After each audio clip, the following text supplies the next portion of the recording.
For some reason, the YouTube stream stopped. All right, guys. Now we're both on deck. All right, the Metatron's Prism token.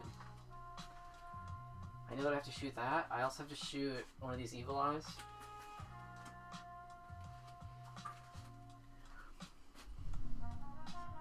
You shoot these two things. Yes, this is a feature, not a bug.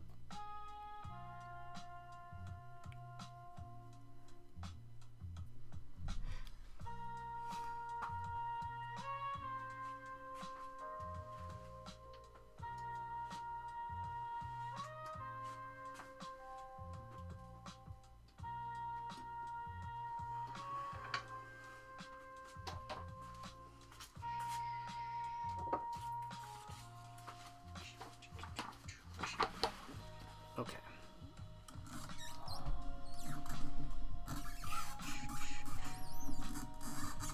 Now you're upside down. That's unfortunate.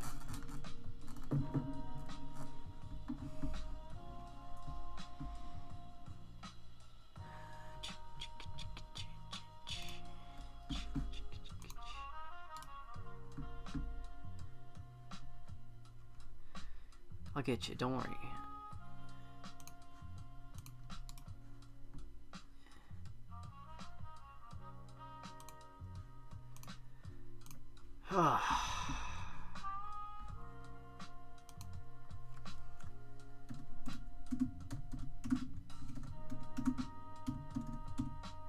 What are you up to today?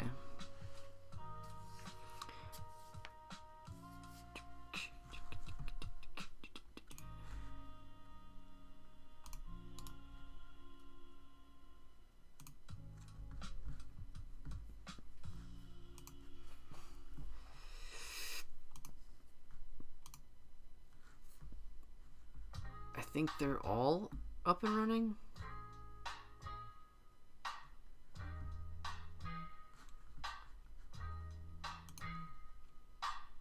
We're good. We're good. Alright. I'm done troubleshooting stuff, don't worry.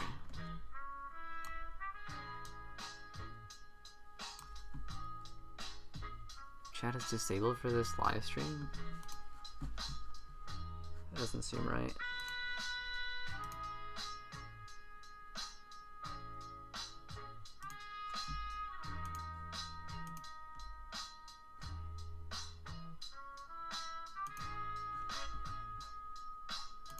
Well, that's fine. Whatever, we're over here. We're on TikTok then. Okay. So what we gotta do? We gotta start with the laser. We get the thing in place. This is a perfect subject to test out the first shots because it's predictable. I shot it a lot. You know what I mean?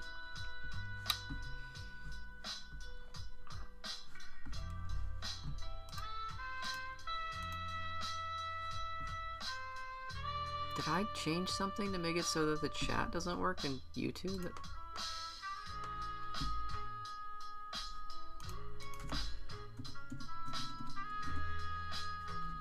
The live event is over. Chat is no longer available. I don't believe you.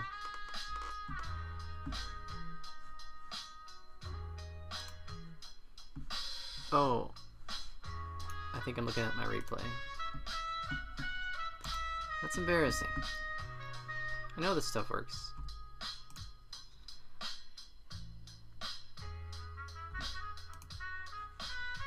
Yeah, that one works.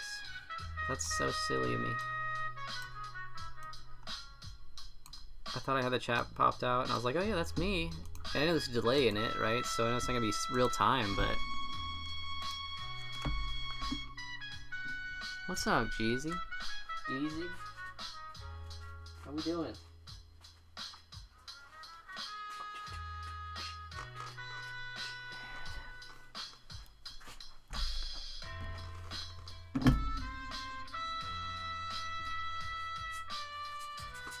I might need this. Alright, let's glove up. Let's get some film cut.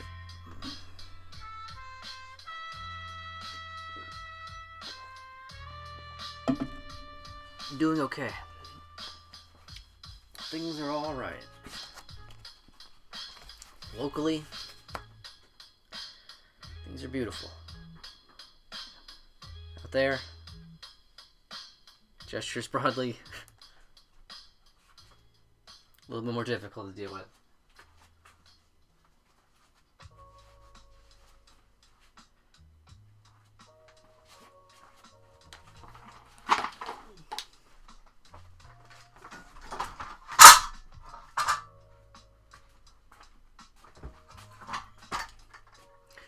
What time is it? 6:24. My dogs are gonna get hangry soon. We'll have to take care of that.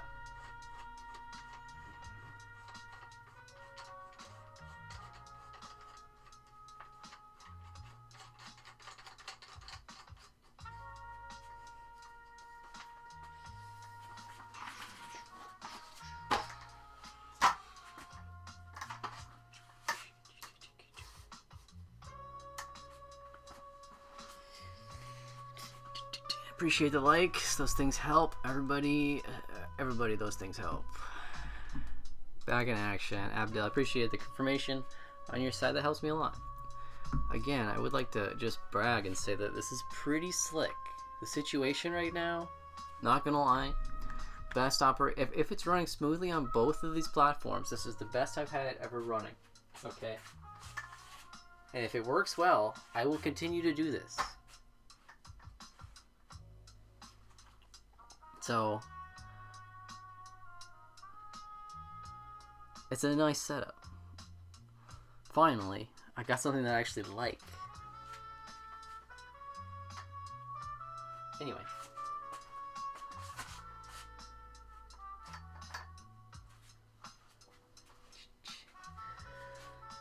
Okay, what are we doing? Let's plug in this blue laser beam. We're gonna have to set up the spatial filter, so I guess we're gonna go through that. And yeah.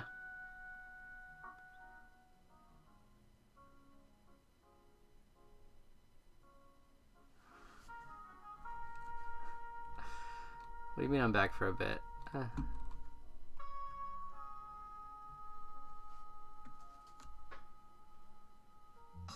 Sweet. Oh, we're good, Kenzie. We're good. We're good. Smooth. Beautiful. Alright, guys. Alright. Plug it in. You know, a little primitive. We just used the plug-in to turn this laser on, but you know, not everything has to be super techno. I'll bring the microphone over here just so you can hear me better when I'm setting this stuff up.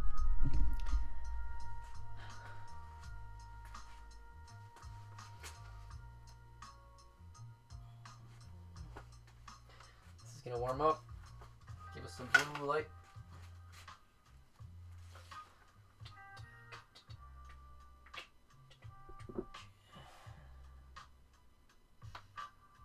Give it to me.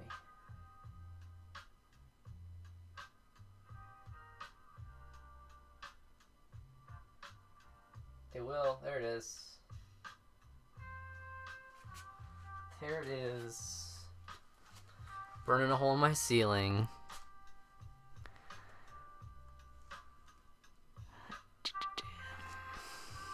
Is it true the guy seeing the Matrix with laser border reflections, kind of?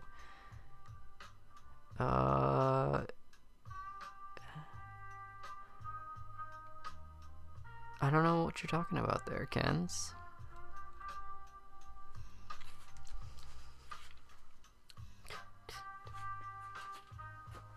Okay, now we've got to direct the laser through the spatial filter. Because right now it's not set up for the right thing. Right now it was only set up for this little guy right here. This is a different diode laser that we're not using.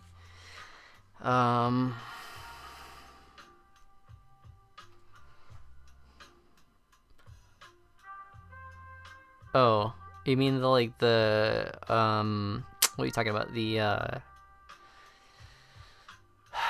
DMT experiments that they're talking about, right?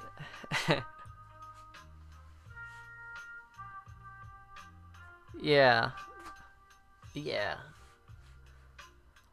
Yeah, that sounds ridiculous. They know they're like, yeah, but here's the thing: we gave it to everybody else, and they also perceived it as code, right? I think it's pretty simply a hallucinogen, and also the speckle on the back of your because the direct coherent light from a expanded laser beam expanded like shining on the back of your retina, so those are like direct points of light. That's what the speckle is. That's why it moves differently, so it looks like you can see into it, but it's actually because it's reflecting off the back of your eye. And then you just take the idea that you're seeing tiny little dots and you're tripping, and yes, they're going to turn into code for everybody, because that's what your brain is going to try and, your brain is constantly trying to take shortcuts to try and perceive what your reality is. That's exactly what it's going to do. It's pretty, for me, it seems pretty straightforward, but also other people don't understand that mechanism of how light is on the back of your eye.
This is a spatial filter that I'm using. This is effectively cleaning the beam. What does that mean? Cleaning the beam.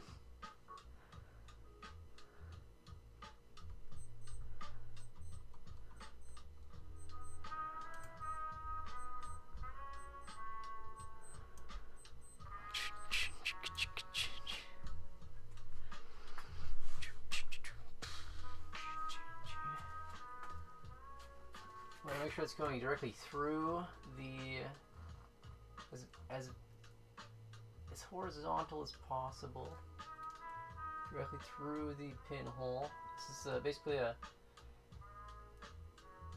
it's a microscope objective that is expanding the laser beam through a tiny little pinhole. It's about 25 microns large. So it's basically like focusing the light through a tiny pinhole, and that way you clean it up and you get all the little speckly, stupid dust pieces off of it. Oh yeah, they're probably just shining beams directly into their eyeballs, be like, I'm seeing the other side, guys.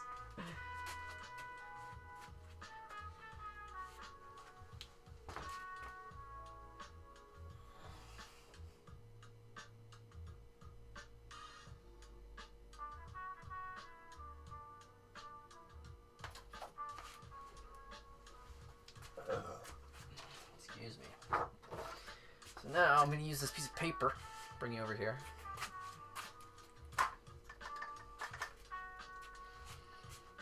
Kind of see what I'm doing here.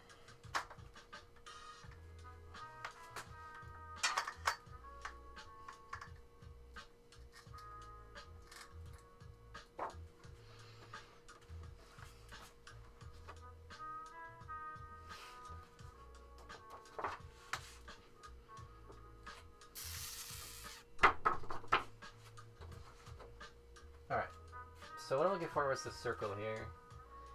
I could probably find it.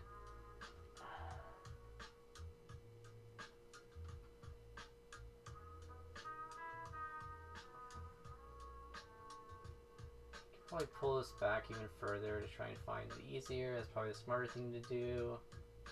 We're unfocusing the beam so that we can see some sort of light coming through, or not.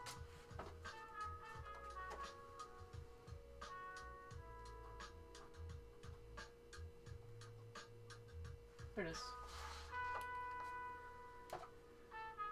There it is.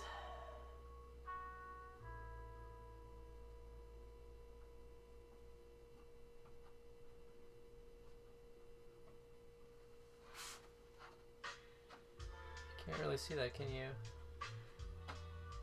It's behind the stupid. It's behind this. I'm sorry.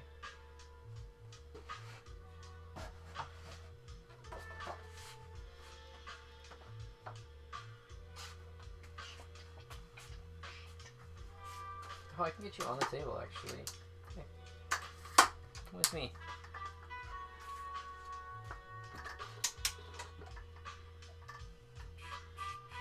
This is bad. This is not a good idea. I'm doing it anyway. Just got glare coming off of that. You can't see it.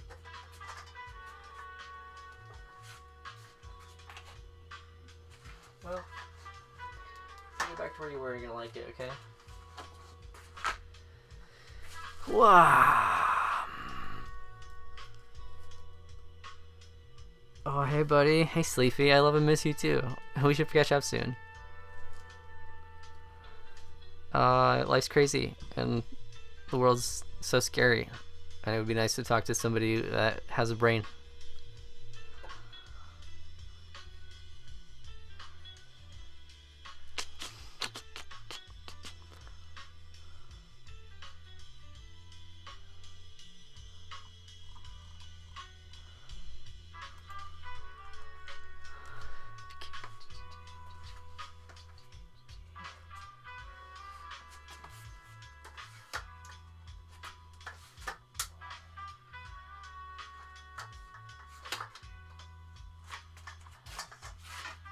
Back there again. I'm just gonna do this, okay?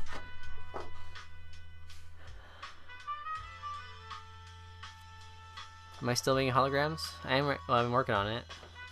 Trying.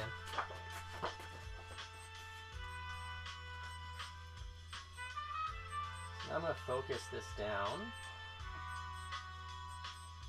and we just gotta like guide it as it's going. Kind of a fun game.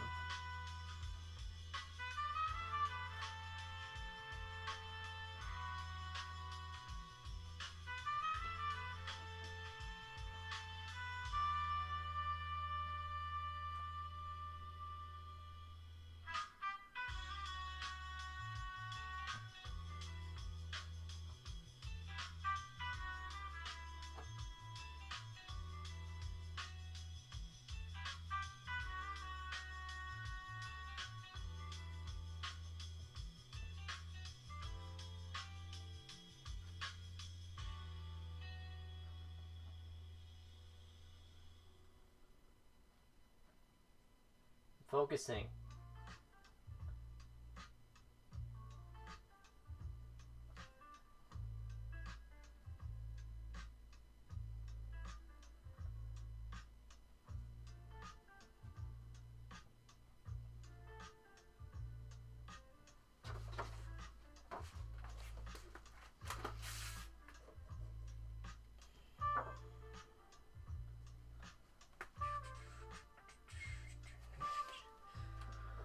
Now we're gonna spot.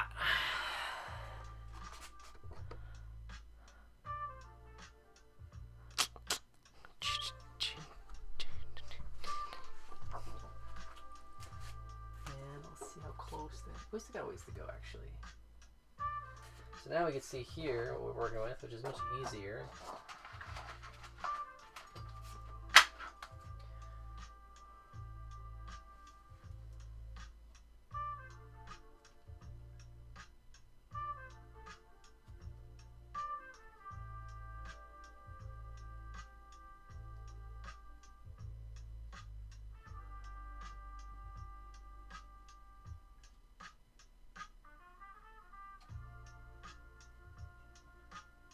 I want to just adjust this until these rings start to disappear, and it becomes more amorphous.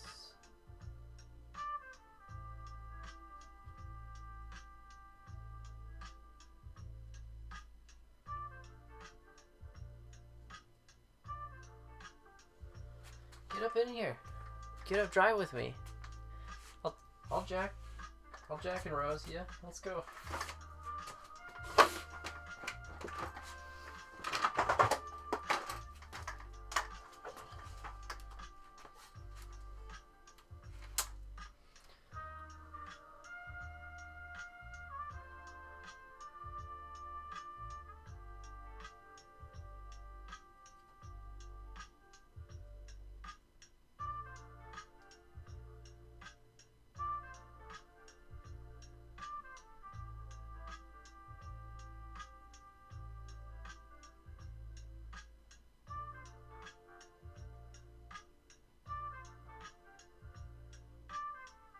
Beautiful spot.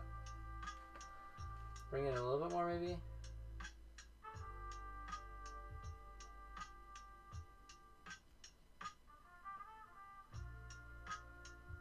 There we go. Very nice. So why did I choose this? I mean, you can kind of see it here, but why did I choose this kind of shape of spot? So you can't really see it technically. I guess maybe you could see if I throw some filters on here.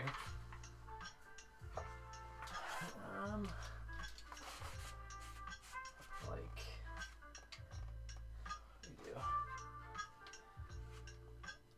I guess you can see that a little bit better. The shape of the beam. That's important. Because notice we don't have that full area. It's not as bright as you think it is. So, yeah.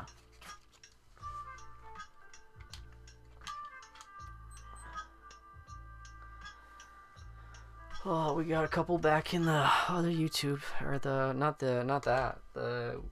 other place that are joining in too. That's cool. That's cool. It's cool it's working in both spots, I'm not gonna lie. Okay, so we got our spot. And the spot shape is important because I'm going to use that as a texture. And it's going to create a situation where it's going to be more exposed in the center than it is on the outside, and when you move the hologram it will create sort of like a...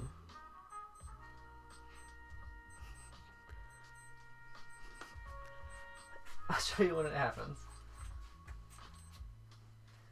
Model here.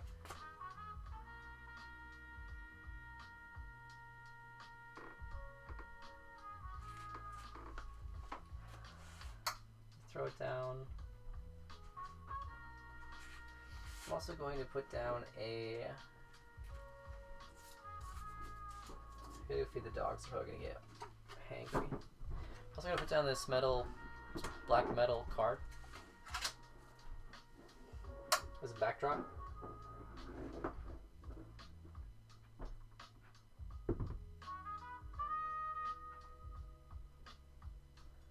See like some fuzzes and stuff inside of this, so I'm trying to get the fuzzes quick.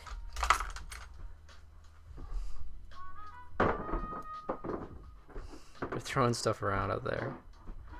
The Defiant.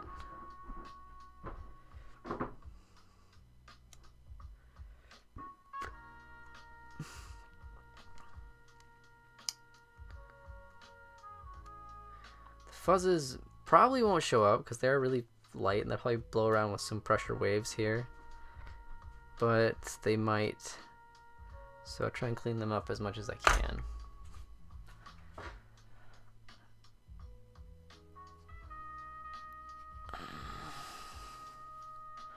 I don't have to rework the settings every time.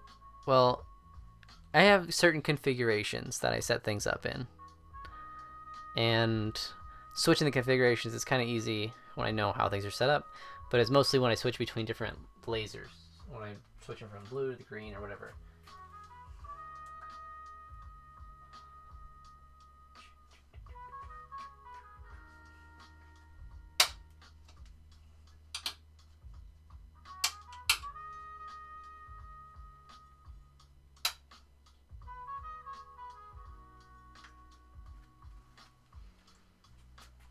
So now we can point this directly at that thing. Now I'm expecting to have very, very short exposures, probably like 10-15 seconds, honestly, because this is a really hot spot, but we're going to see how it goes.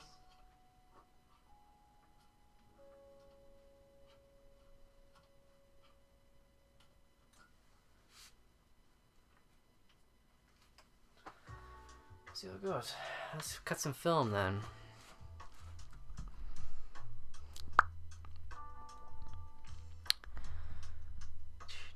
Zero tolerance for fuzzies. Yeah, no doubt. Yeah, we'll see. Well, I mean, there's some tolerance for fuzzies. You know, they can hang out for a little bit. They're invited. I gotta go feed the dogs. I'll be right back. I'm gonna go feed some animals. Don't let anybody else that shows up, don't let them leave. Okay? You're very welcome over there on the red button place. Be right back.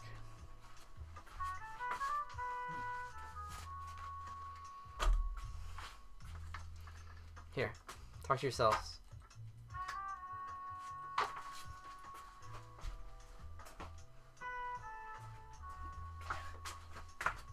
Just make sure there's no compromising information on my desktop.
Alright. The doggos are fed. I don't see anything anymore.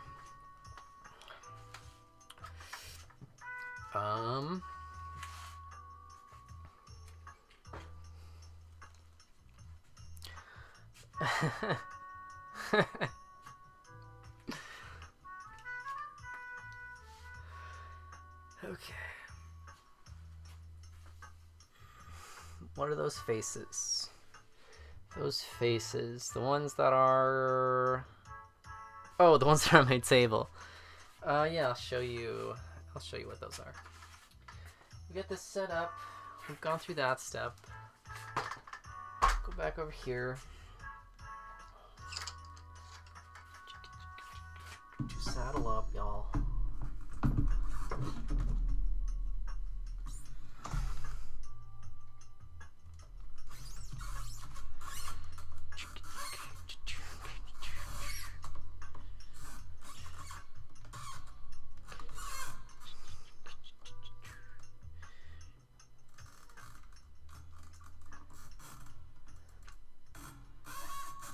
Trying to do this without my camera flipping, which is the trick. There we go.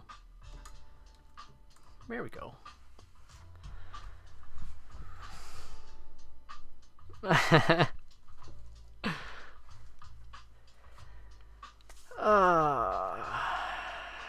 So starting this hobby, cost overhead for starting this hobby. I think that you could start making holograms for around...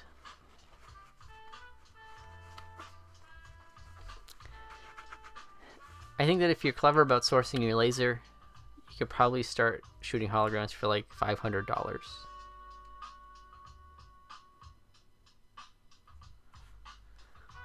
I think. Things are different these days. Sometimes you could find some really good deals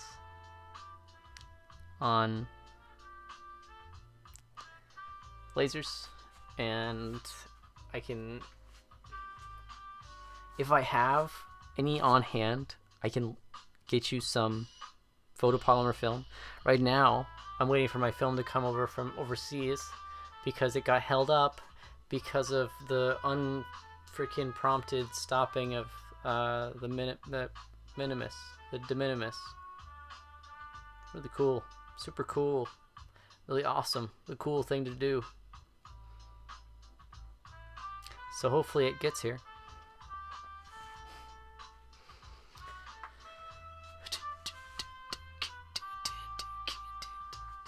Oh, I didn't show you what these blades were. But these are a collaboration that I'm working on.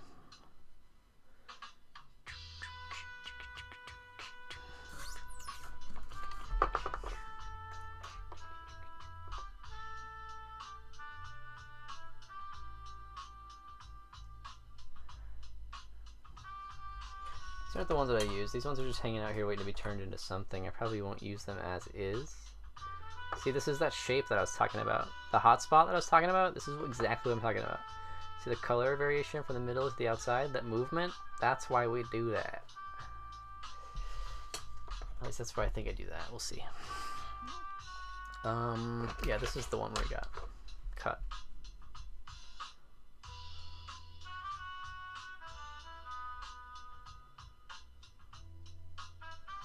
It captures the sparkle. It sure does. It captures all the properties that all of the light does.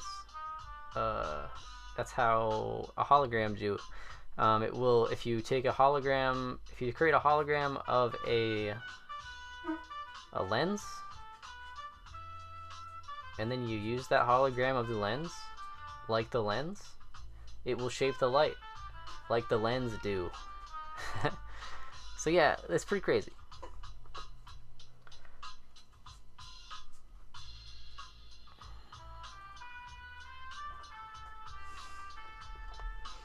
So that's what's going on there. We've got to. Well, we got a dog down here chilling. Got a dog upstairs. We might need to go outside, but they are rhinestones, I believe. How you doing, Nick? This is a collaboration with a designer named Heidi Lee. You can look her up. She has really cool stuff. This is her Echo hat. It's not this small. She has a one that she puts on her face. Yeah, we're doing this collab. It's pretty cool. It's pretty sparkly, for sure. Really hard to capture. We'll actually have to shoot this again today. I'm gonna make a larger one as well. Maybe two. One for me as well. We'll see. We'll see. This one's nice, actually. It's not bad. It's just kind of not as clear. Bad angle, I think. Maybe we can use the backside for something. Yeah, that's pretty.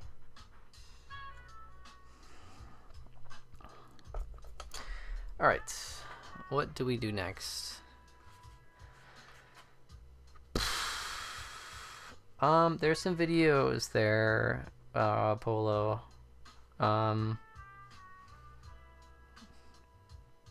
Just to get a look where, yeah, just look at my page. Look at my page, you'll find some stuff. The glasses from, have you seen my glasses? Have you seen my glasses, Nick? I will show you my glasses. They're not in great shape right now, I'll be honest.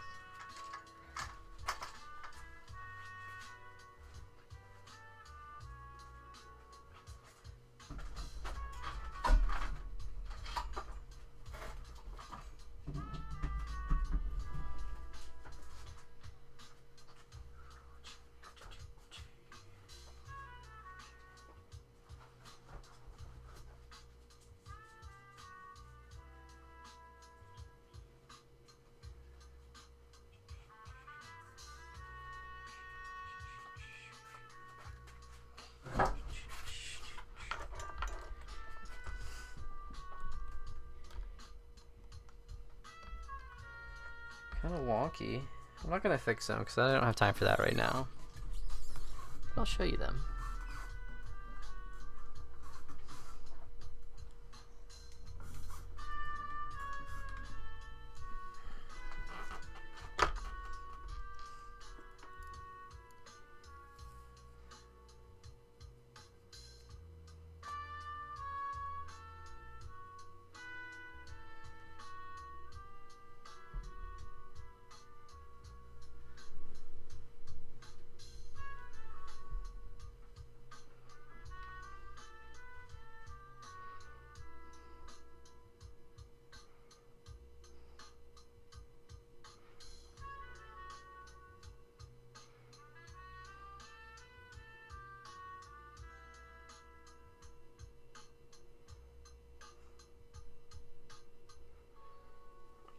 I get how that works, Abdul. I got 1,000 projects in my mind that I don't know which ones I want to do.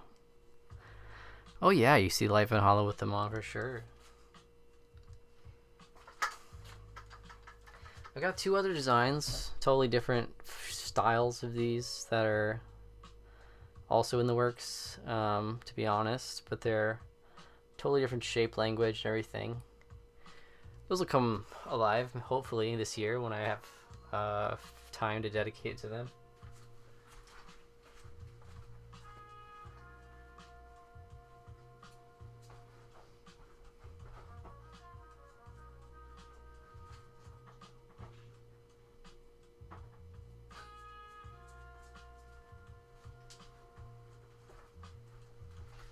And there's these if you want something a little bit more traditional.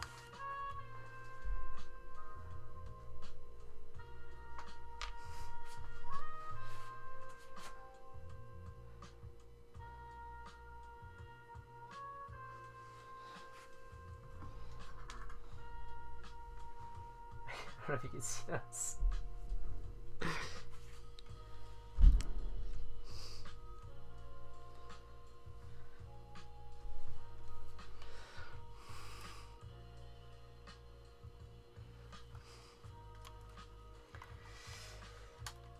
That's not one of the 2 styles that I've been working on, to be honest. All right, so what are we doing?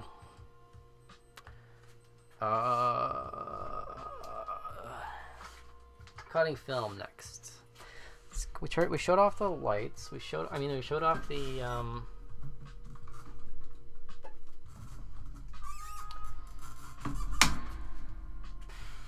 we showed off some stuff. You know, let's just go with that.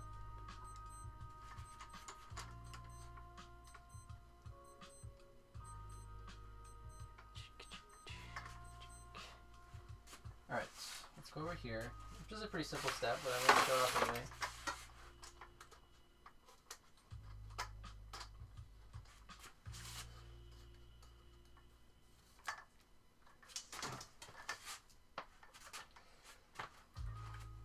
I'm going to get the film cabinet. I'm going to grab a piece of it.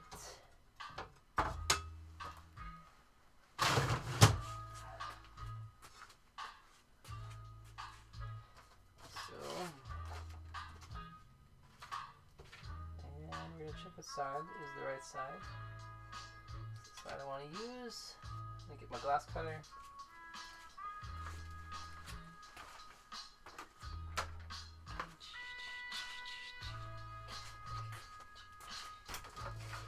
And I'll just cut it.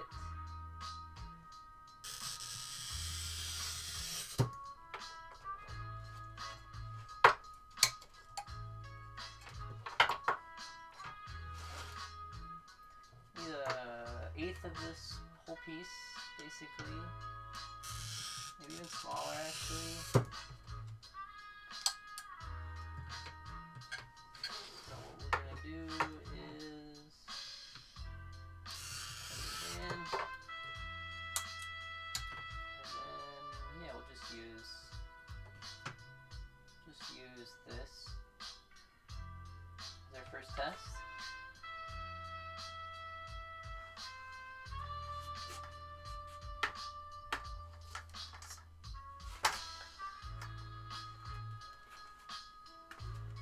Alright, so now we gotta probably cut off, or what we wanna do is we wanna use this as a shutter.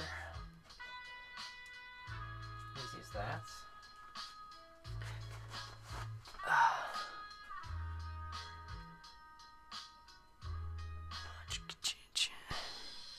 I do not sell the red glasses on my store. They're not really production, they're kind of just proof of concepts. Like, they're not, you can see where they're just stuck haphazardly onto the lenses.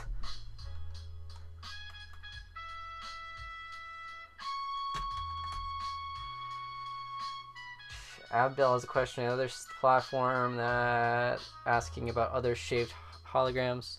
The answer is yes. I've got some domes that I can show you. when the lights come back on. So, pretty easy here. What we're going to do is we're going to use this chunky marker to mark off the top edge of this glass so light doesn't come into it.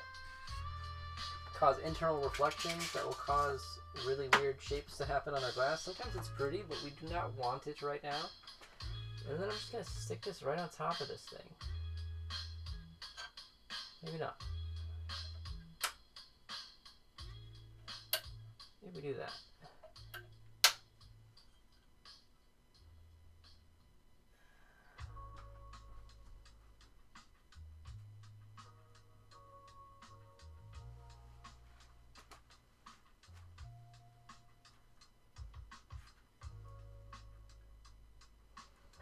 Like so.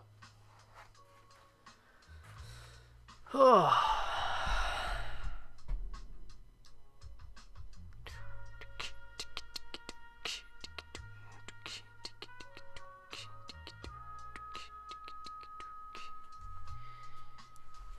Let's see if we can find one of those domes to have it ready.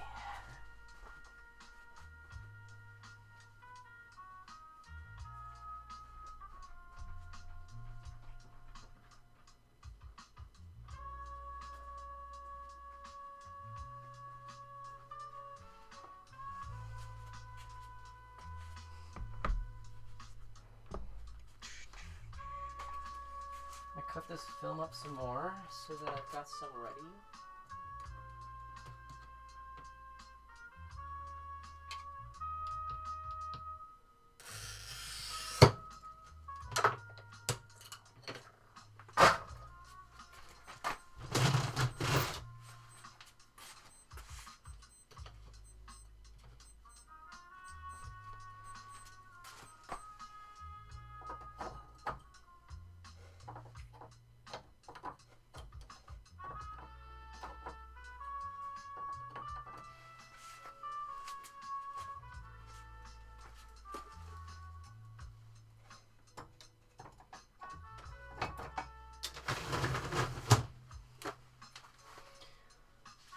Alright, now we're going to shoot it for, what did I say, 15 seconds?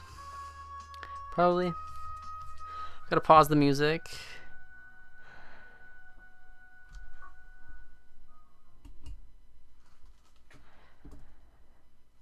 I could get them out of Ray-Bans.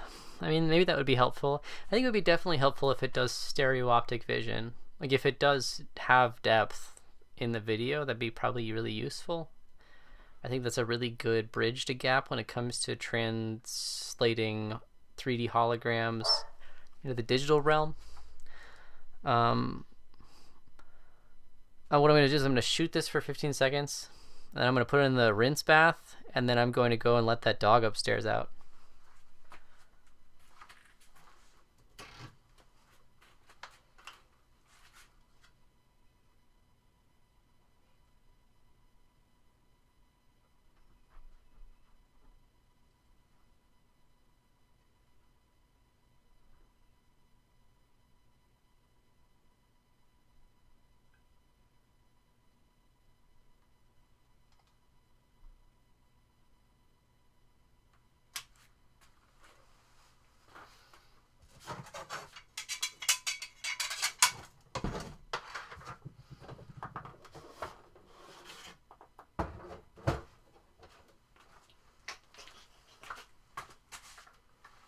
For here, this is my sink.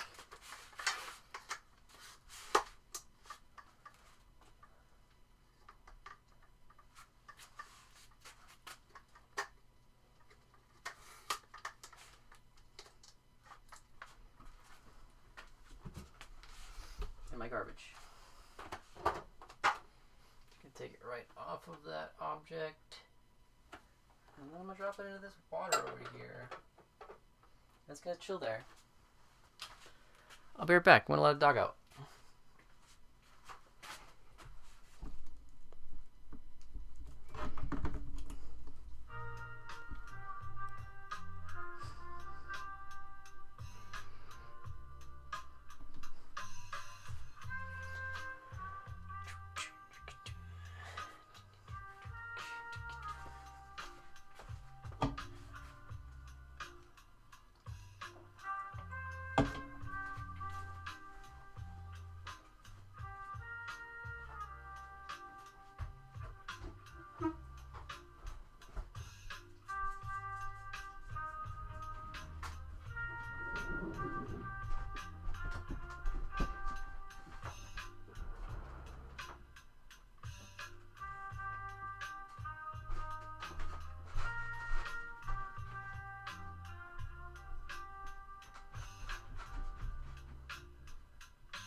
time-wise, what are we at? We'll wait for that. We'll put 3 minutes in there. We'll do 3 minutes.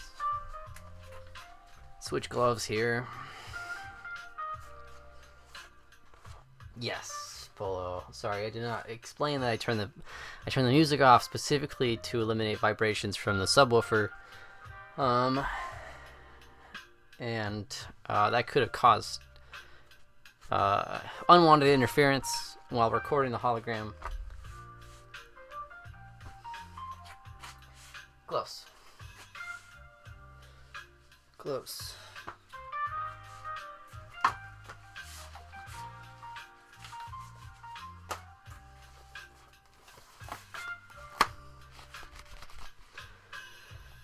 Okay.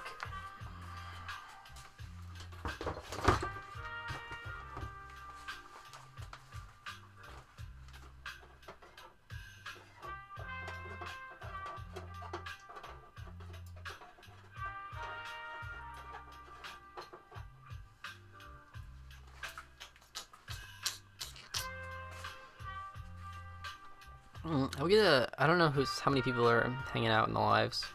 Appreciate. Can we get a show of hands? Can we get like some, I don't know what do people do? What do people do? They like, let's put some ones in the chat.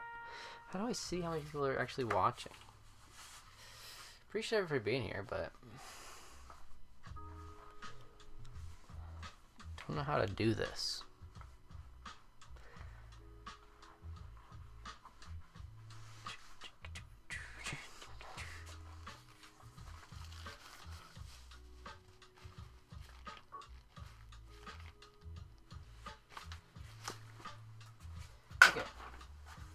Where we at?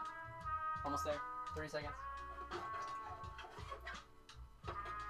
This stage I can turn the light on.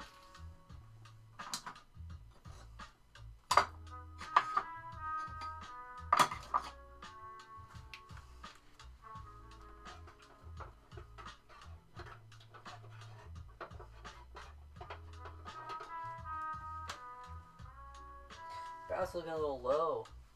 Probably evaporated quite a bit. That's alright. I have enough.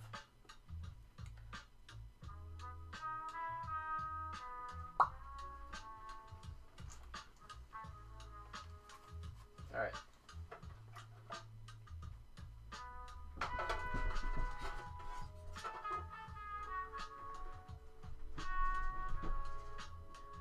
Seconds in each of these. And keep things simple. I might jump around these baths. We'll see what the first one looks like. Temperature's looking good in here. Humidity's looking good in here.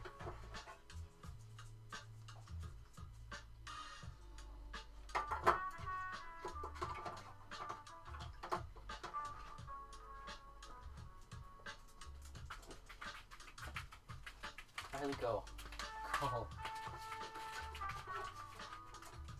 Go upstairs.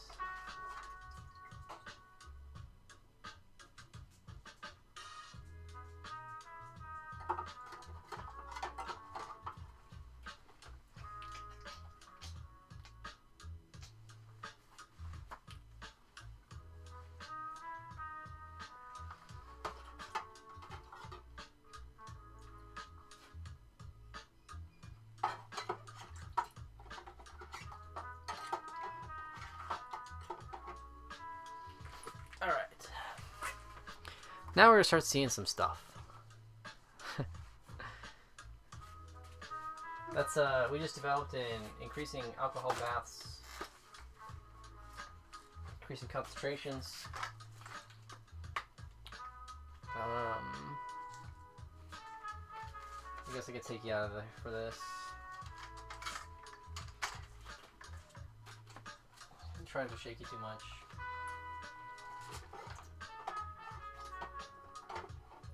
I'm sorry if things aren't framed. I'm looking at the plate, not necessarily the camera.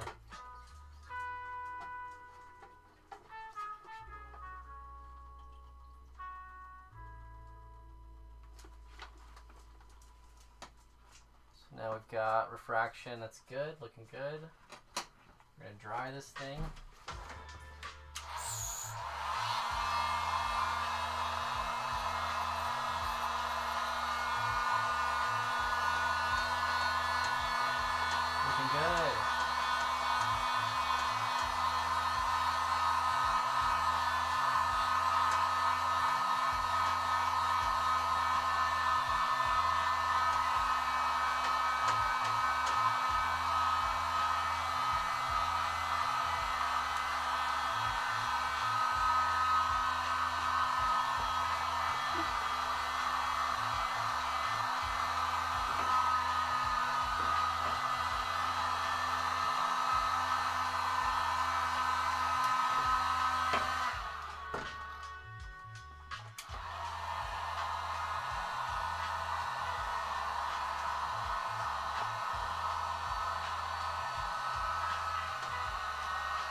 Might be a little bit overexposed, but honestly, let's see what these blues look like.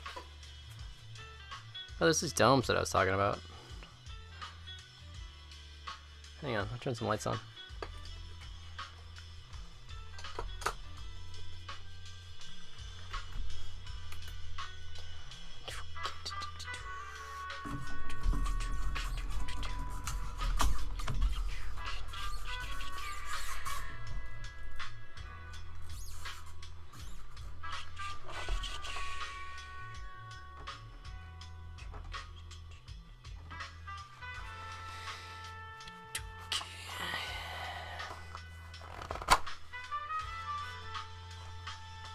Increasing out a whole gas, yeah, and then forced air drying with a heat gun. So that's done.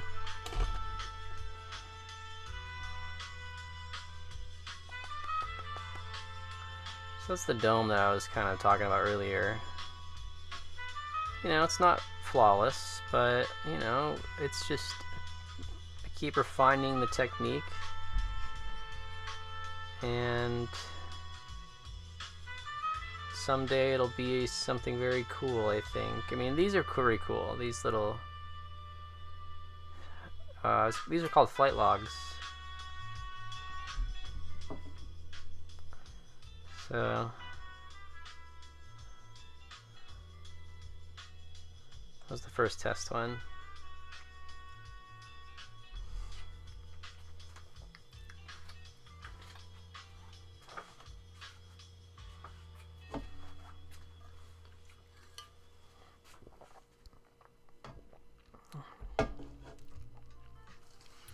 Exactly. Like a universe inside of your hand. Alright, what next? Well, let's check this out. Let's check out how this thing looks. Put my gloves on.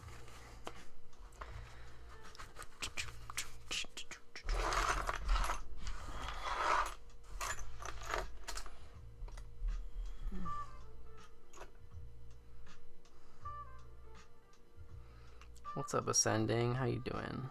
Please appreciate the rose.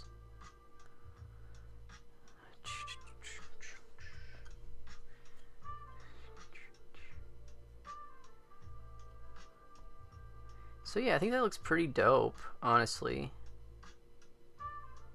I don't know what you think about Anxious. You're the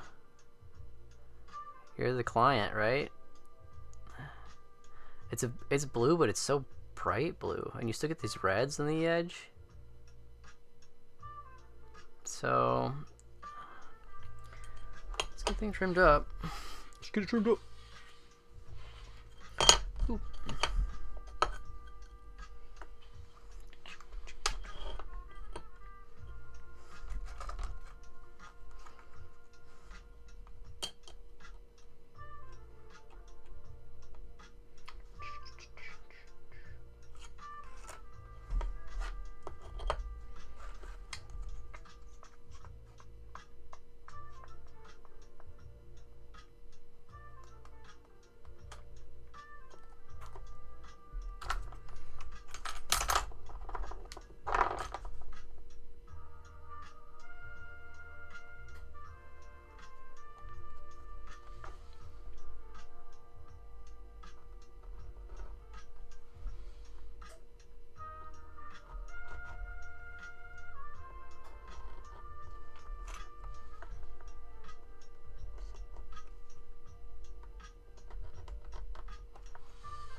It's too advanced. It's too advanced. So we just marked the edges so I can have an edge to grab here. Specialized little straight edge here with our cushion back to protect our hologram surface. And now we can just go through and cut our lines. Important to have the light on the right side of the line. Oh yeah. Get in here, guys. Listen. Listen.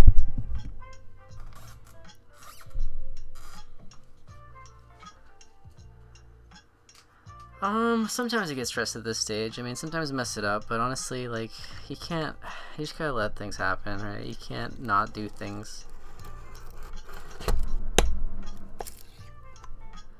Because you're afraid something's gonna happen. I'll just do another one, right? I got extra film.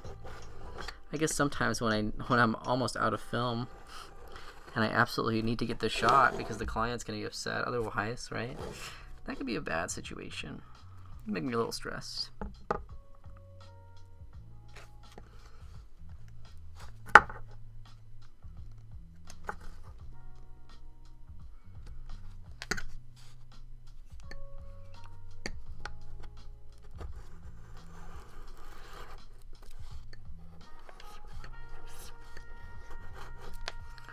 Grab a new blade here.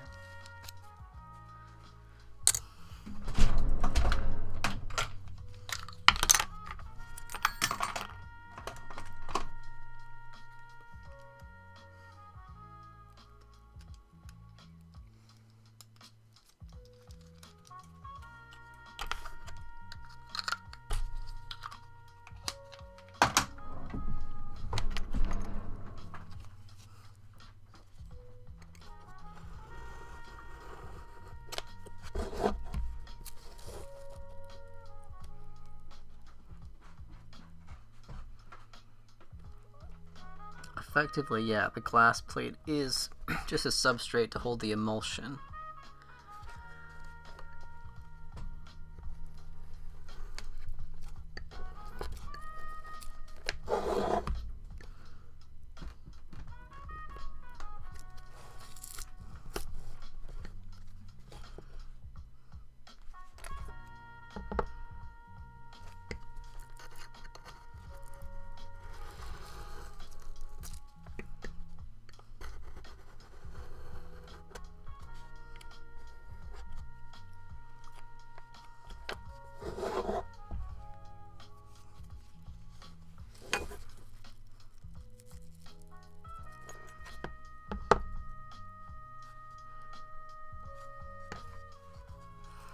Me do anything holiday, Labor Day? What do you do? I mean, what do I do on Labor Day? I guess Labor Day weekend I'm working. Look at me. I don't think I'm supposed to do that. I think the unions are supposed to make me so that I don't have to do that. Maybe, like, everybody should just get paid today then. No?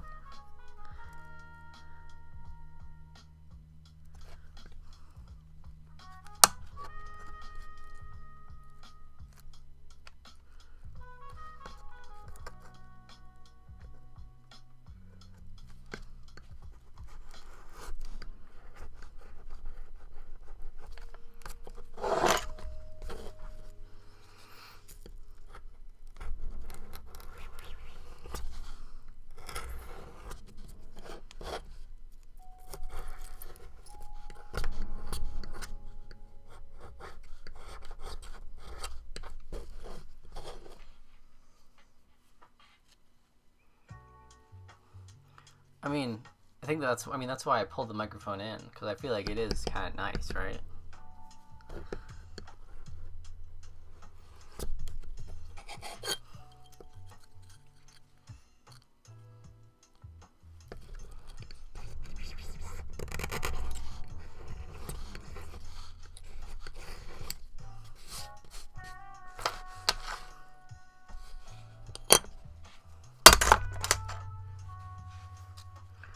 Check the edges. See, they're kind of fuzzy.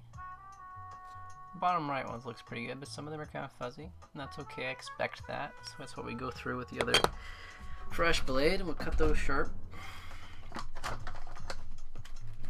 Nothing gets me more than when I freaking seal a piece up and then I look in there and I can see that it's got a fuzzy edge. Really grinds my gears.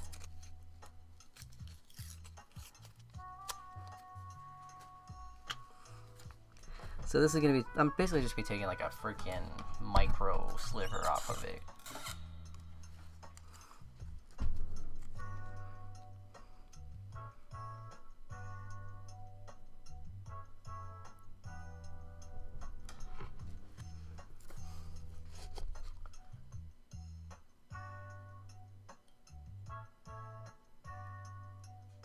It's upside down.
Cool. Now I gotta cap it. So what I'm gonna do is I'm gonna take a little bit of isopropyl on my finger here. I'm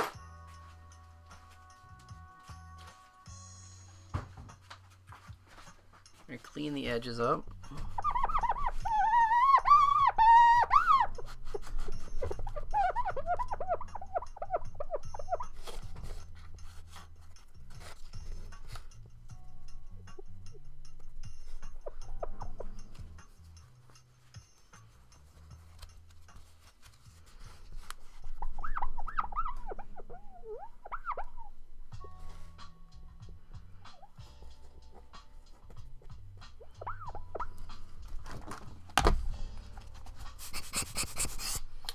Now we will seal it with epoxy resin.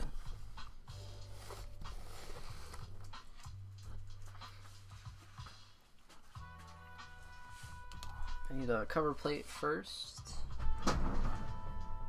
Want those.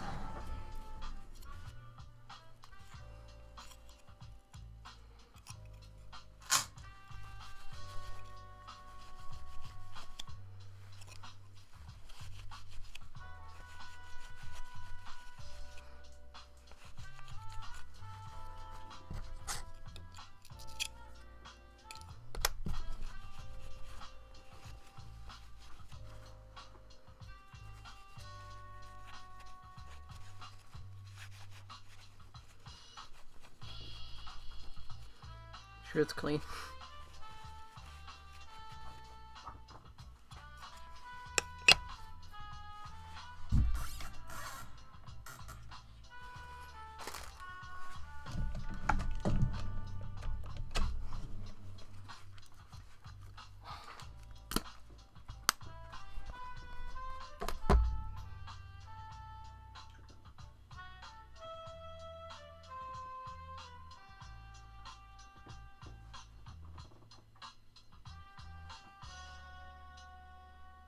This is a fun part too.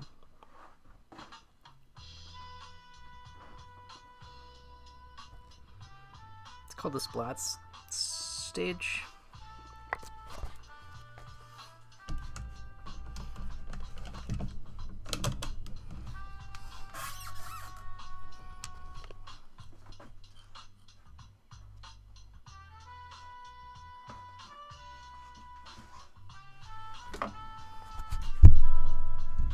Tiny bubble no more.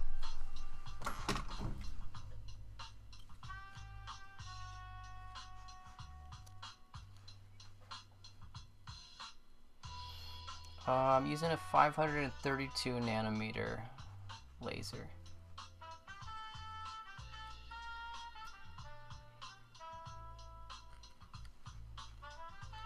All right, let's get that squeezed in there.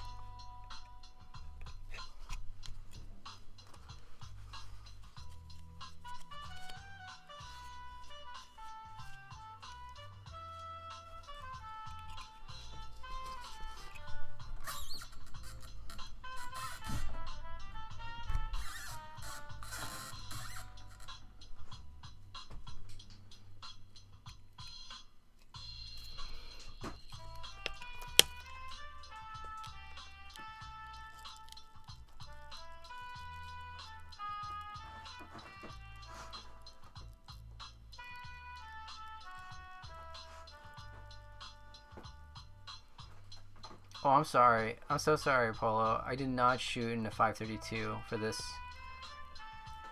I lied. I lied. This is shot in a 488.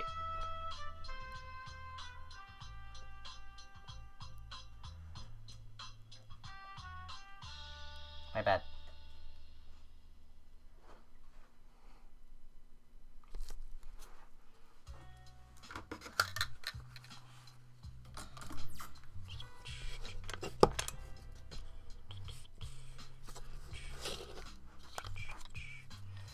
I'll just kind of give it some squeeze time so that it can kind of get as thin as possible before we cure it.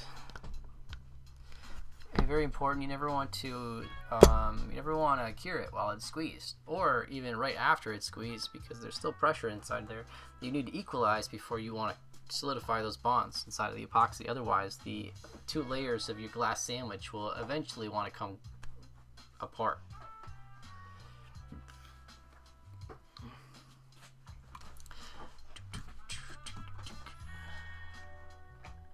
Kind of like preparing microscope slides. Yeah. Okay. So, nice. I'm glad we could get that one out of the way, Anxious. That means we gotta shoot an evil eye next, actually. So let's do that. Let's do that.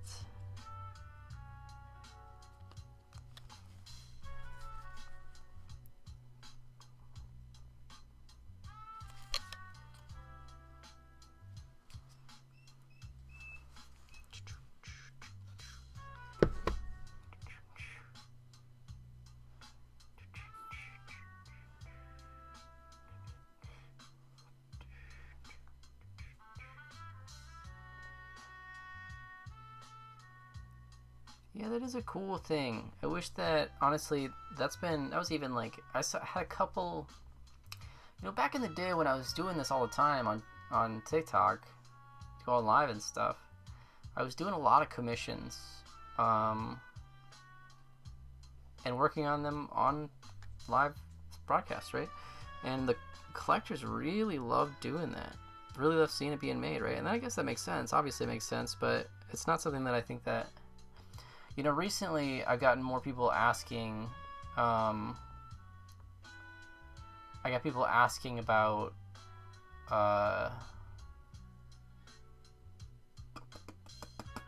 creating content of their commission, right? And that's like, I need to start charging for that extra step, because man, does it take time out of the whole thing. Space shard. Do we have the space shard close? We do. Still needs to be polished. Well, the edges need to be polished. Okay, so what we do next, we are going to let this rest a little bit. And then I'm going to hit it with this flashlight. Then I'm going to put it over there. Talking about this thing? Easy. This thing right here. The in progress monstrosity.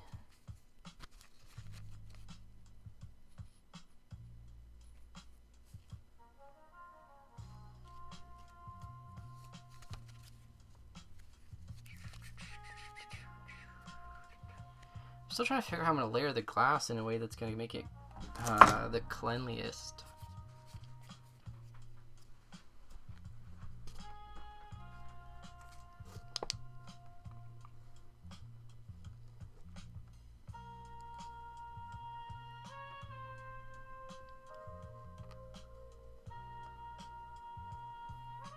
Autograph live streams.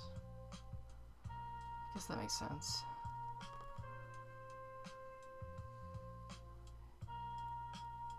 Yeah, I got a lot of film in the cabinet. Basically, what happened is that I lost all my scraps. Did I tell you that? I lost all my scraps when I came back from Georgia. Because of the humidity. So probably like 20 plus plates of textures and other designs and stuff like that were just gone.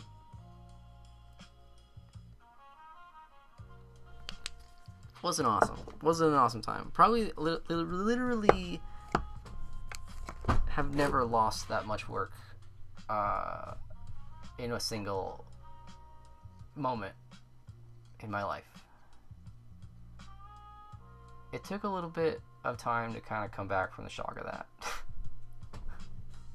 Mentally. I think I had like a whole day where I was just like, oh my god. And the next day I was like, whatever, I guess I gotta make it again.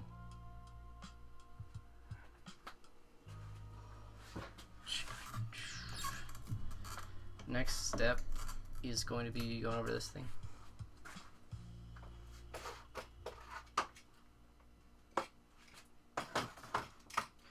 Cook.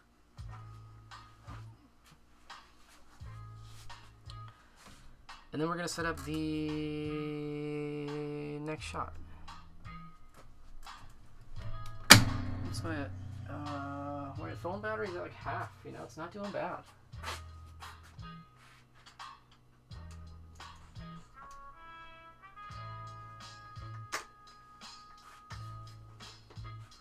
This light off.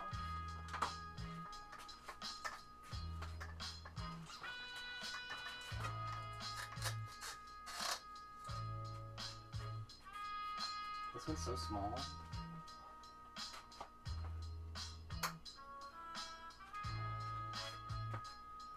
This little guy.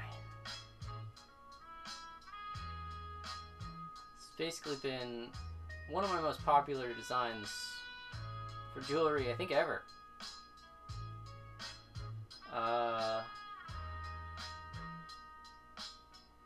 Not sure why.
Using my magnets here to just kind of set things up how I want it.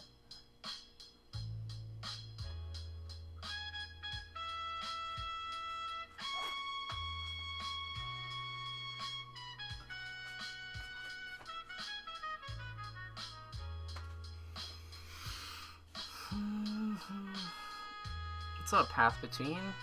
I appreciate you for being here. Welcome in. Thumbs up, everybody, if you think I should do more lives.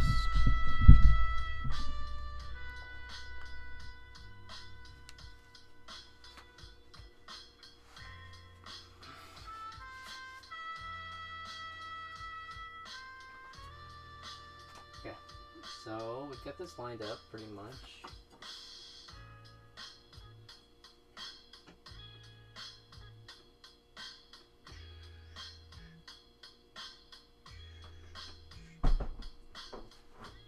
Like some ruckus upstairs. What's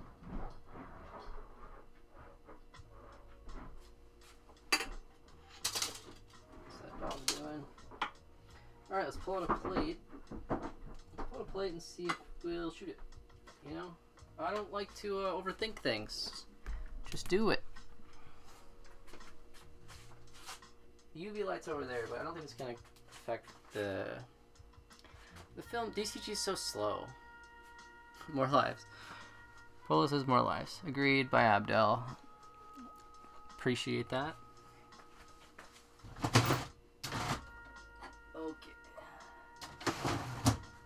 Honestly, I can do even smaller ones. I can do half of this plate. That's what I'm gonna do. I don't have to do this full plate because it's such a small piece. Why waste the film?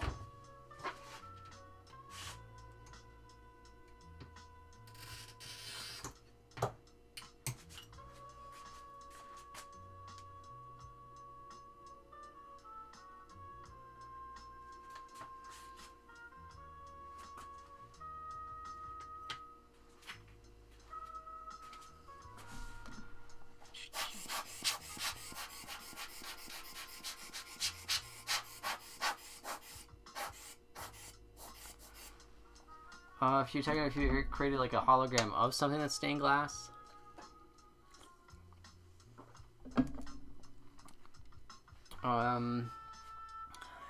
it would shimmer like stained glass, but it's going to be a monochromatic recording.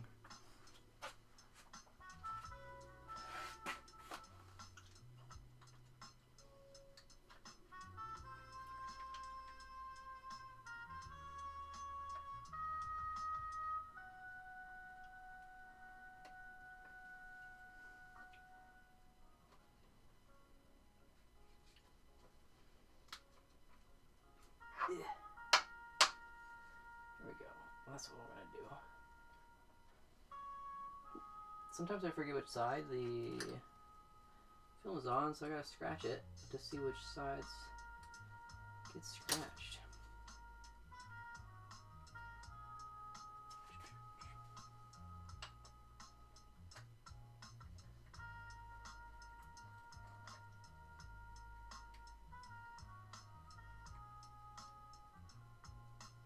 Here we go.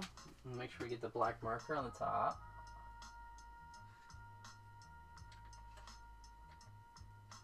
You can use tape if you want, but one of these fat markers, it works nicely. Alright, so basically we can even secure this down on the top if we really want to. With the magnet, it's not going to go anywhere. Whoa!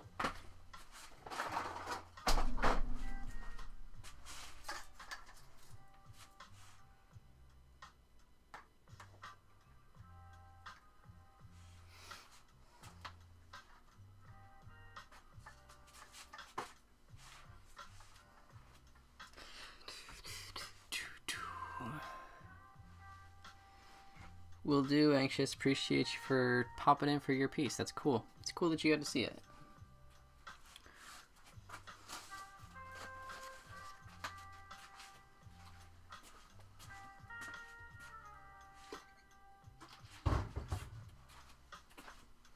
Some resin on my table here. I'll wipe that up.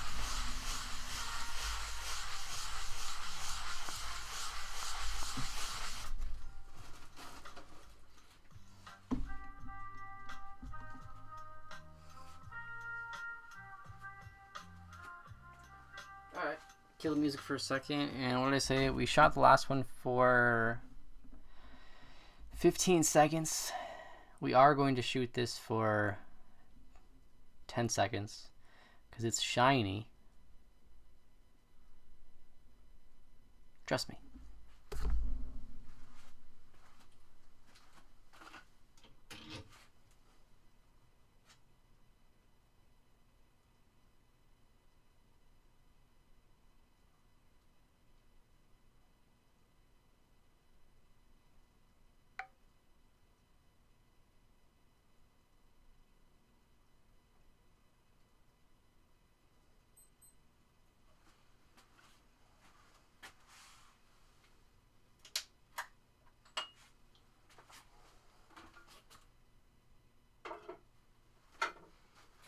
Okay, dropped it in the water.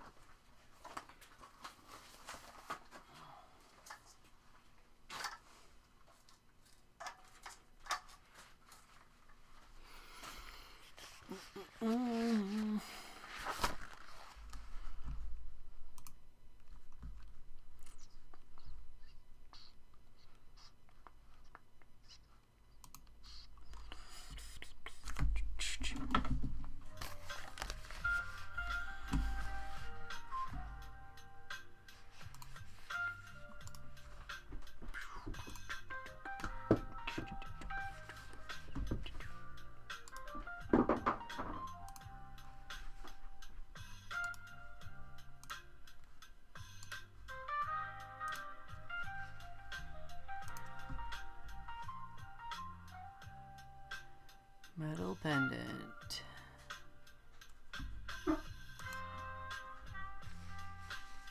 I've got to go upstairs and shut the door so these dogs stop going in and out. Riley, get out of here. Hey. Go. Go down.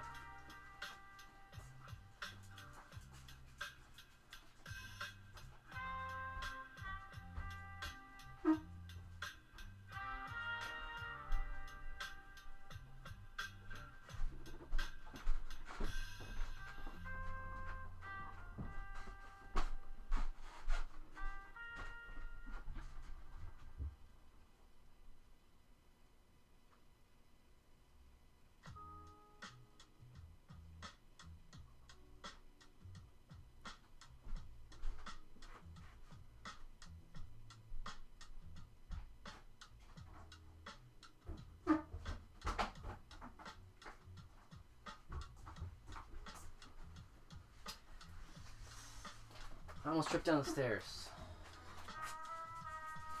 True story. Go!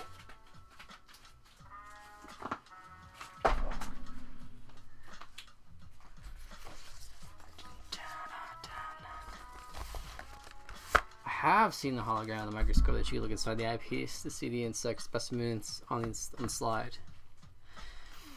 Do you know that it's actually... Oh, later, Geezy. Have a good night, man. Did you also know that it's likely, depending on which one you've seen, it's a double exposure? Well, not double exposure, but a composite. So there's a hologram basically right in the center of the eyepiece. And the rest of the hologram is the microscope. The more you know. Oh, I did not want to do that. Hang on now. Thank you.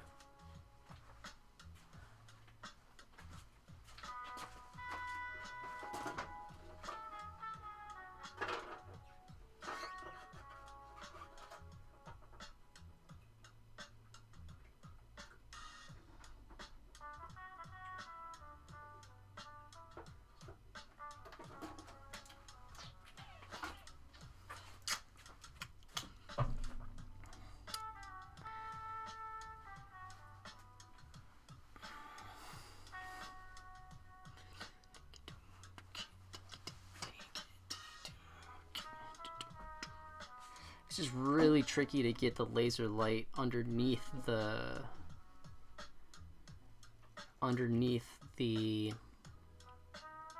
objective.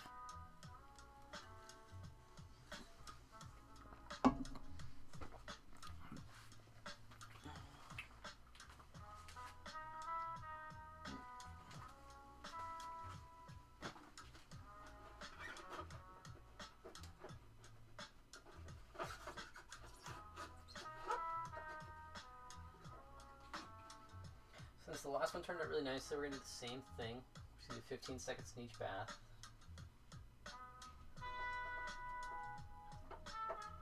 These baths are room temperature, about 69 degrees.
I've seen a lot of holograms, for sure. I've seen many, many holograms.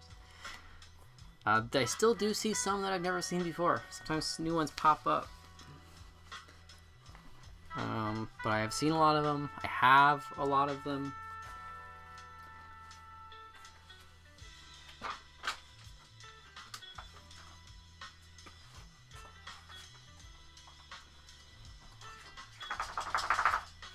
Alright, let's go. Let's do this.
made you decide to get into holography?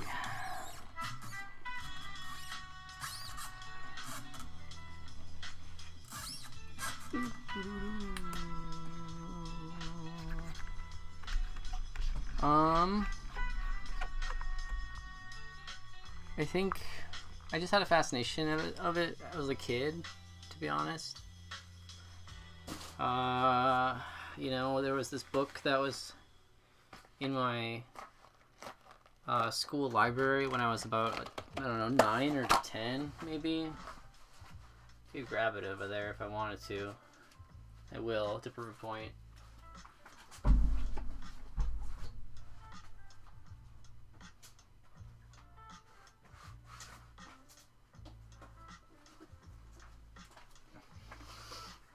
Imagine you're strolling through your elementary school library one day, and you find this, the Holography Handbook, Making Holograms the Easy Way.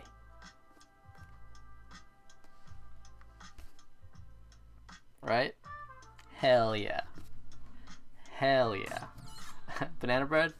Hell yeah. And then there were literally every single thing that I could never understand as a child, with a pea brain, not understanding physics or much of anything really at that age.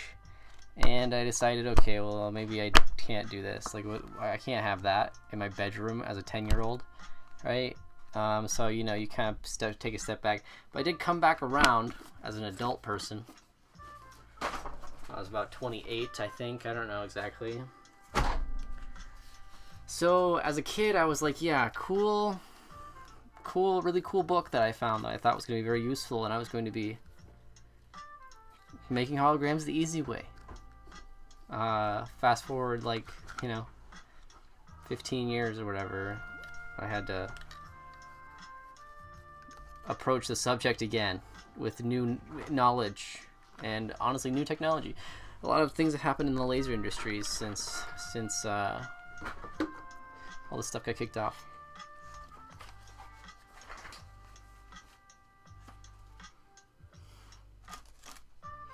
Exactly, and funny enough, that same point, who wouldn't want to be a magician?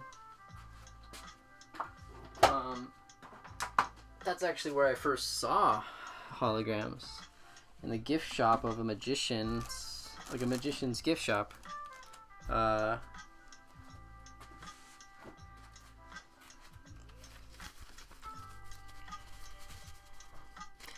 Any more recent publications that I would recommend? Yes.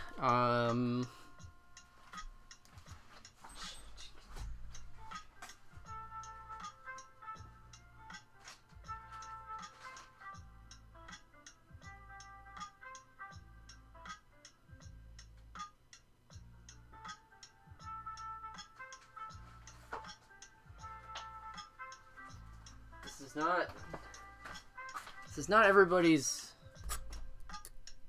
favorite book. I'll say that. But this book, The Complete Book of Holograms, I feel was the best mix of like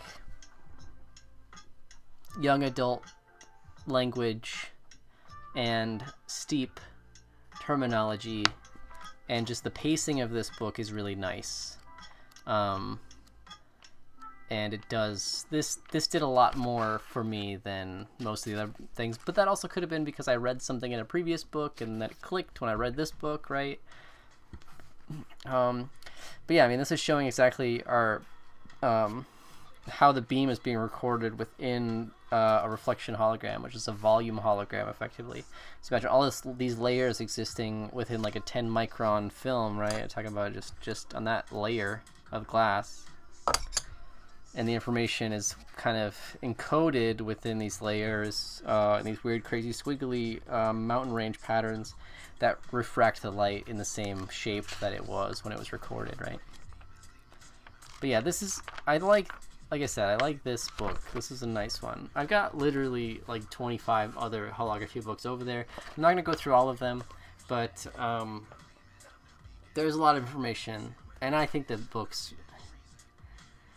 I've found that books have delivered this information in my brain in a better way than most, let's say, forum posts or, I don't know, scientific articles. So,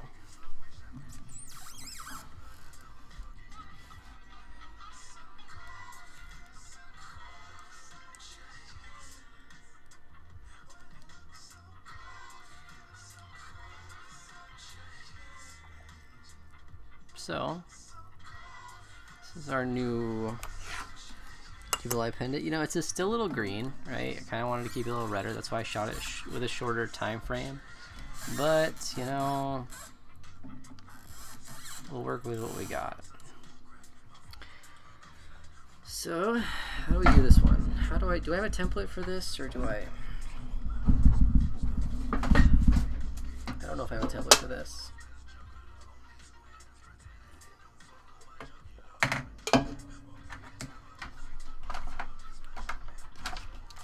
I think I use this template. You know, I'm not necessarily worried about getting it perfect. I can do it different every time if I want. That's the magic. I'm gonna unplug the laser because we're not shooting anything right now. We're just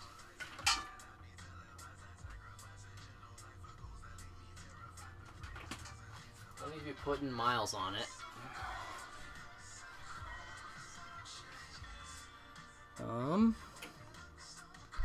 I need a marker that's got a fine tip, honestly. I don't know where those went. I thought I had some.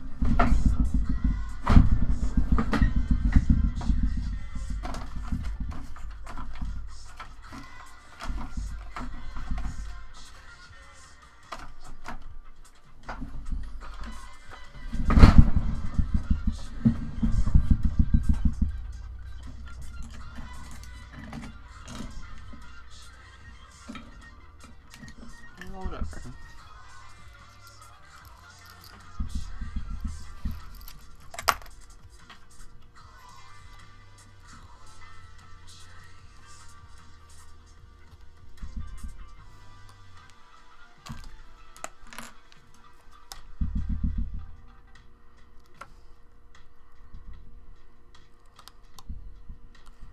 I believe we just do this.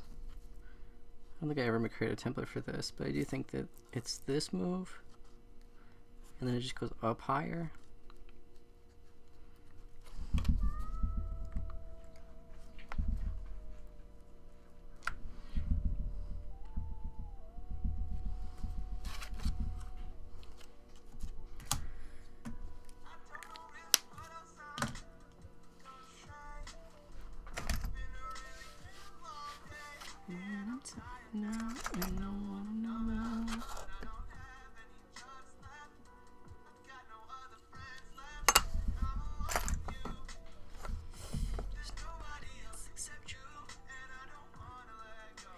Gonna make note that I'm cutting the outside layer or the outside border of the marker.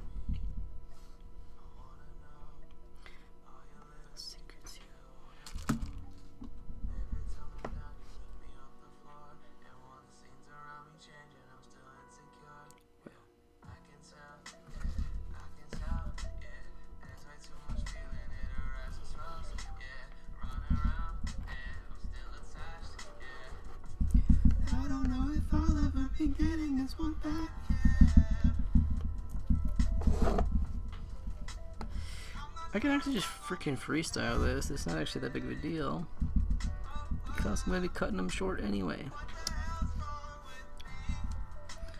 or cutting them flat. I should say, not short.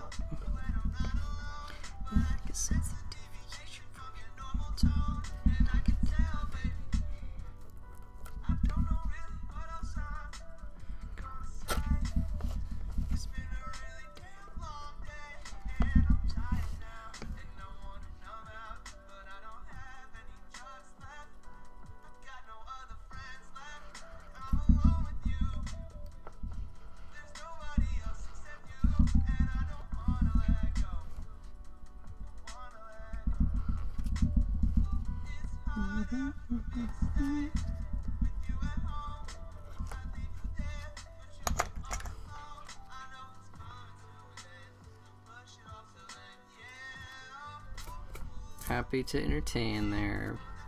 Path between. Polo says, do you have a community of fellow hologrammers? Or are you the only one that knows how to do this? There are a few other people that do this specific chemistry, not a lot. There are a handful of other people operating within the medium, not many. I did this thing yesterday, but the whole thing is that, like, we went to the... In May, I went to the International Symposium on Display Holography, and let's get some guesses as to how many people were there.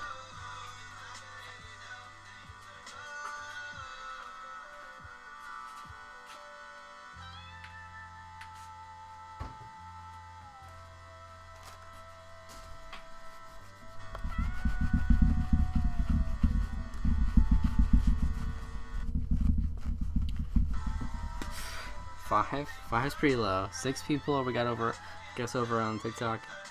About 32 people this year.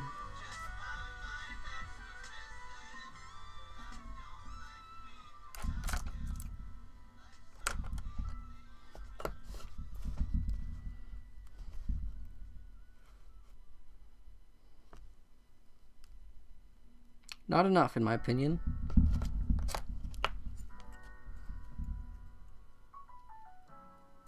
So now we're going to chase this around for a little bit.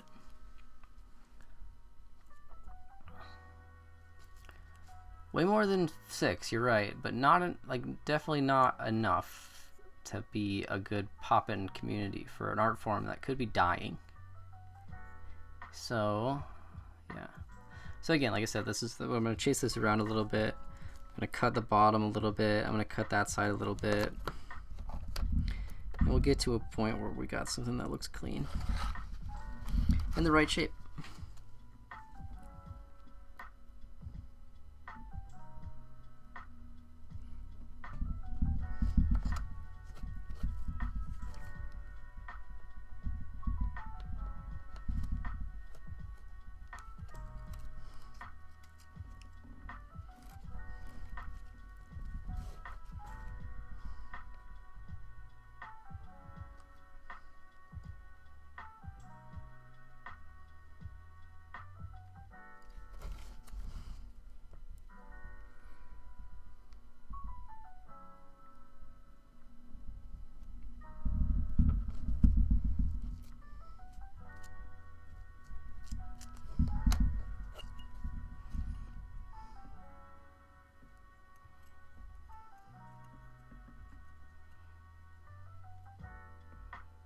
We are close.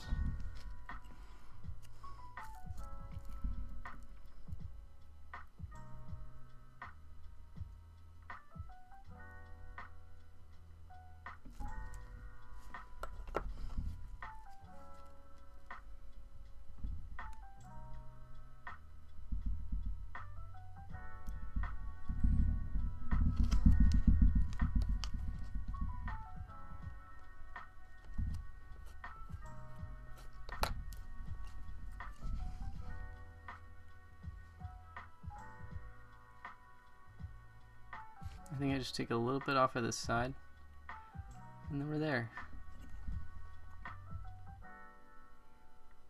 At the same angle.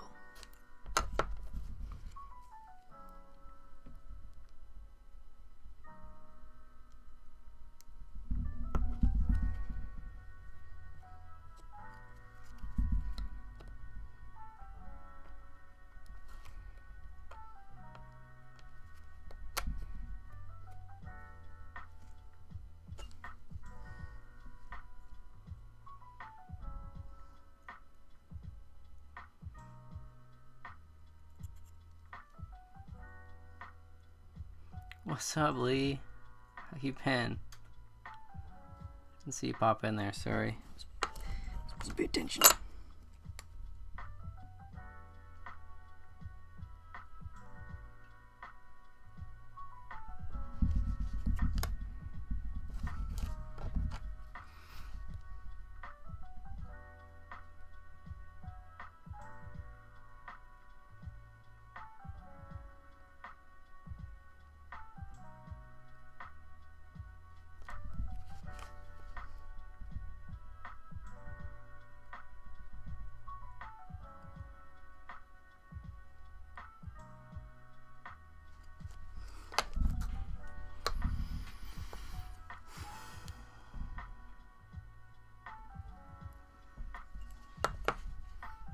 Got them. Alright, let's clean the edges up.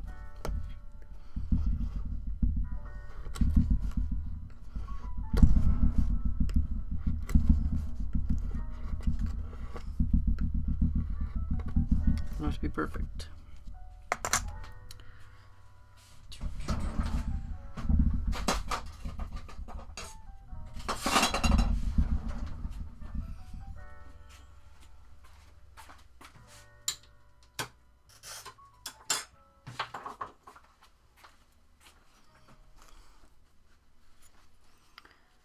Do I offer online classes at all? I don't. Should I?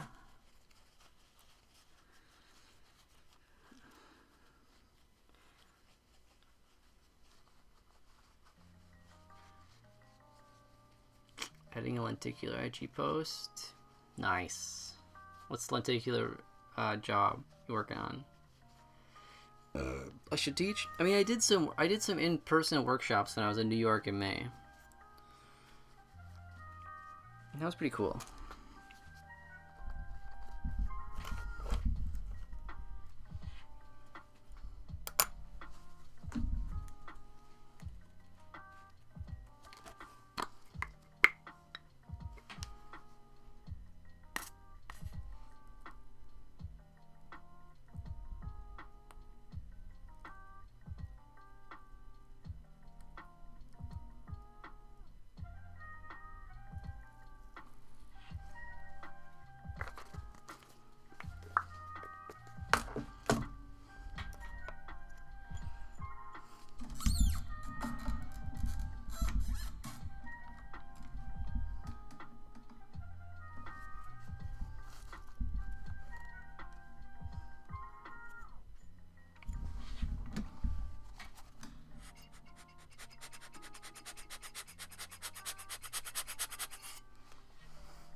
That makes sense. New York is pretty far from Florida. Where in Florida are you? You don't have to give me specifics, but like, I guess.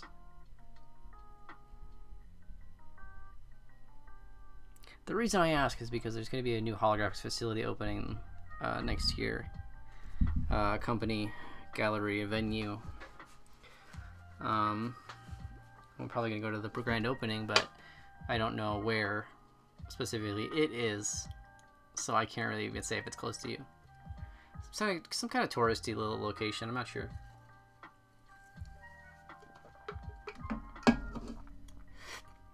Oh yeah, hell yeah. Okay, making emulsion's a good one. Making emulsion and creating film is a pretty good video. I'm an idiot because I'm not gonna charge for that stuff.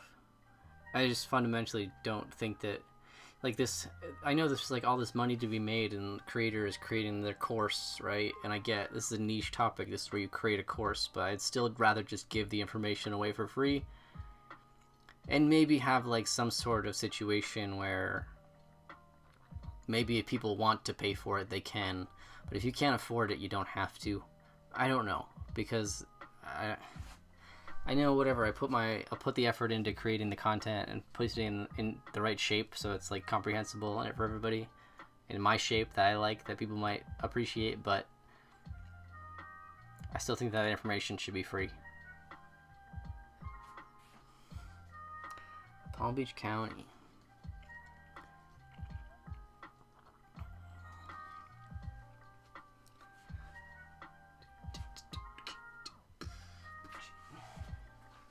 If anybody is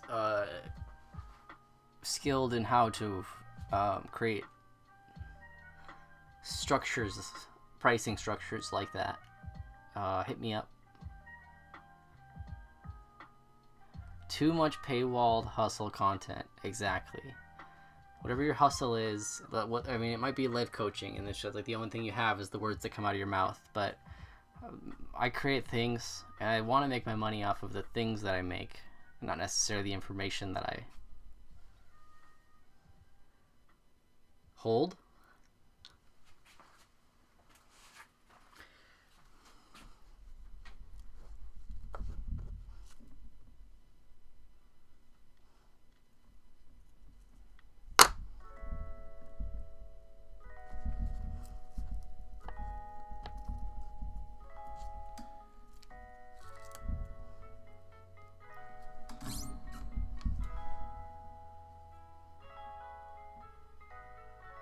Spicy.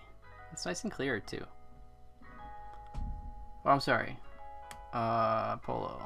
It says message retracted.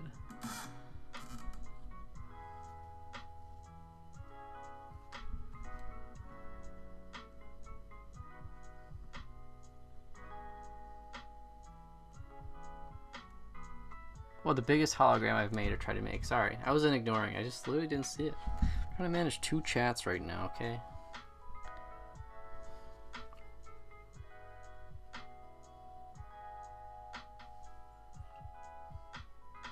It says message retracted as well. I don't know why it does that. Are you using profanity?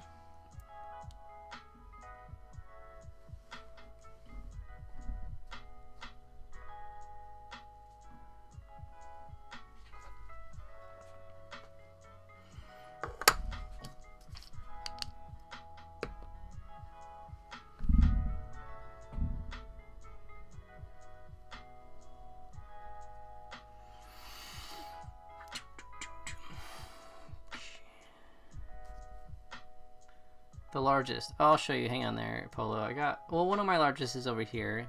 It's on the wall. I'll grab it. I'll grab it. I've made one larger, but I don't have it anymore.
I made this back in 2019.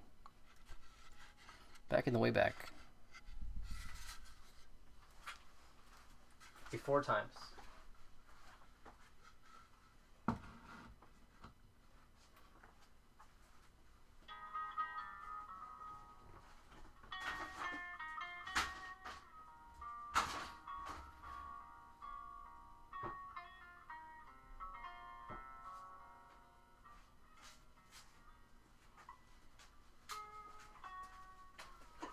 These are some of the recent ones that I made, which are very cool and I'm very proud of.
This one's pretty crazy because I've never actually achieved colors like this before.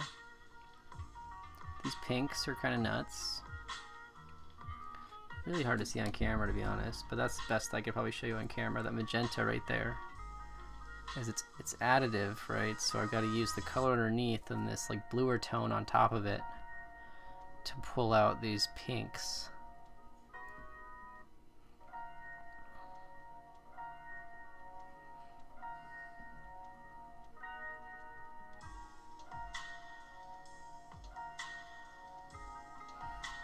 Yeah, these are cool as hell though.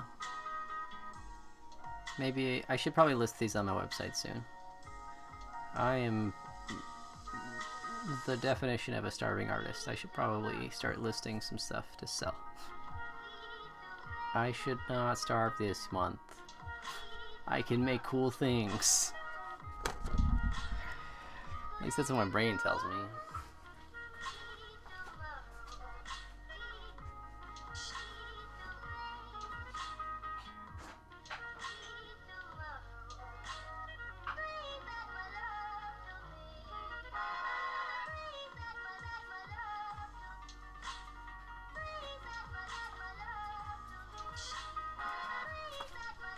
This is a fun one too.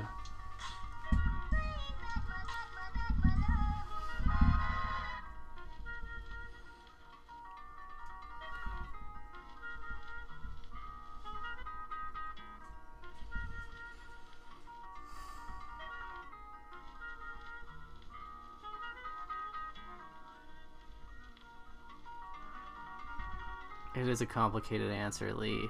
Right, it's not like a straightforward, oh yeah, I can or can't do that. It's like, well, okay, you need to understand this. Again, I feel like these are also parts of the downfall of like how to market holograms, because of, you know, there are limitations, and there are you know, specific ways to do things for different sizes of things.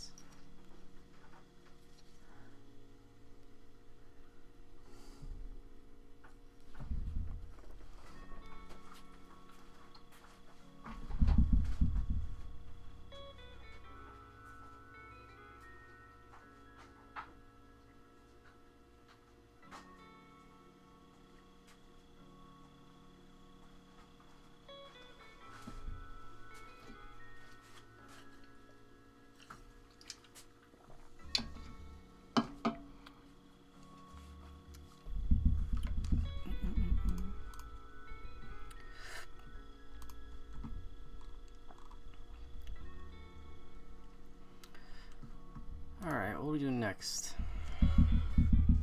What time is it? It is 8:17. Is it time for me to relax and chill out? I don't know how long I've been live, actually. Been live for almost 2 hours. So yeah, I think we should probably kill it. I think we should shoot something cool. Actually, that's what we should do for the final thing. Here's what we'll do. We'll shoot the Neuroscape. This might be a good idea. So I've been working on this project for Neuroscape. I don't know if you're familiar with the card battling game that they kickstarted recently, but we're doing a collaboration. I'm making a set amount of cards to be slipped into the packs for the ultra rares. I've been running into some pitfalls when it comes to fabricating these cards. Nothing that I can't tackle, but things that are trying me given the short and narrow time frame that I'm dealing with.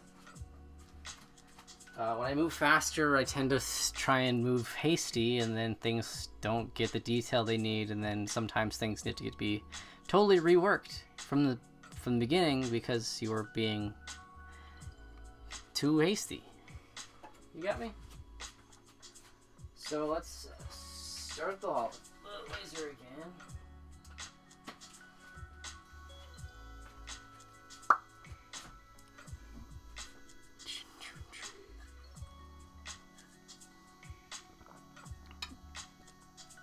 Neuroscape, Abdel.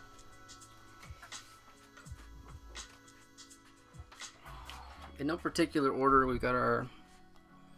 Well, yeah, okay. So this is the order of operations. So this is what it is. This is what I'm talking about. So this is the first prototype, which looks pretty clean, pretty nice, honestly. And the only issue is that I can't really read the text, right? The text is kind of not doing enough for me, right? So what do? We totally redo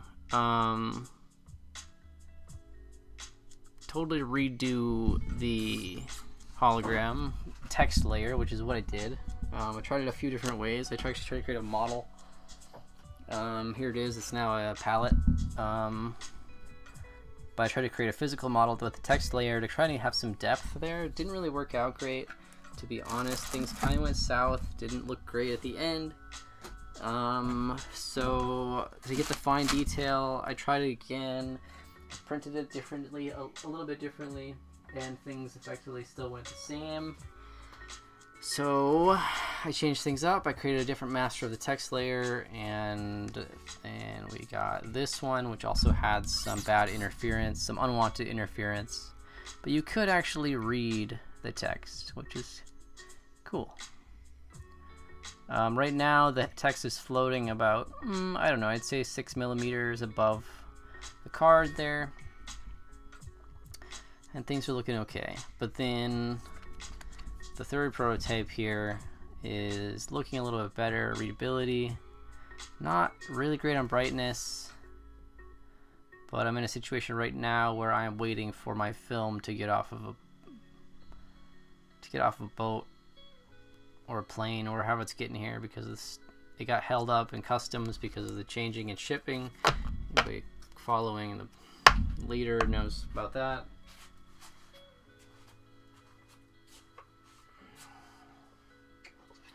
Right now, the master for that hologram looks like this. Yeah, it's not green, haha.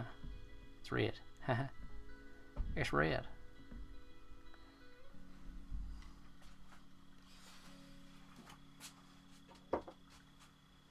So what we're gonna do is we're gonna create a DCG version of that scene that we may or may not use for different things, for possibly creating the new master out of DCG. It'll replay much brighter if I can tune it into the right wavelength of green. Then I might be able to work with it with my other green laser. We'll see. Waiting on plates too. Yeah.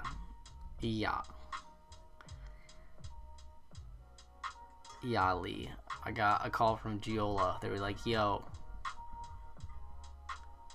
Corpus de Minimis is gone. You need to pay us more money so we can send this FedEx. And I was like, seriously, I have no money. Luckily, on the other day's live, we sold a little bit of art, so that's cool. We got what we needed to get more film on the way. So, and right now we're gonna work on some DCG stuff to hopefully get some more cash flow.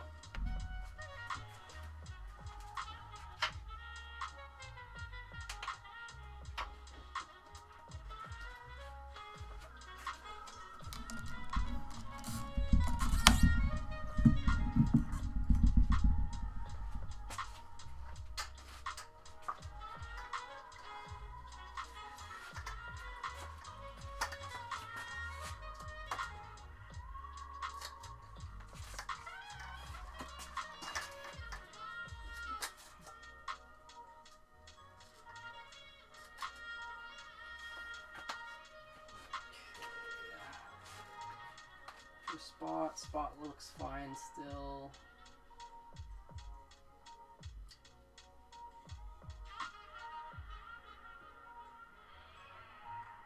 And we're going to inject a double concave lens into the mix. It's going to widen out our beam a little bit bigger so that we got more space to play with.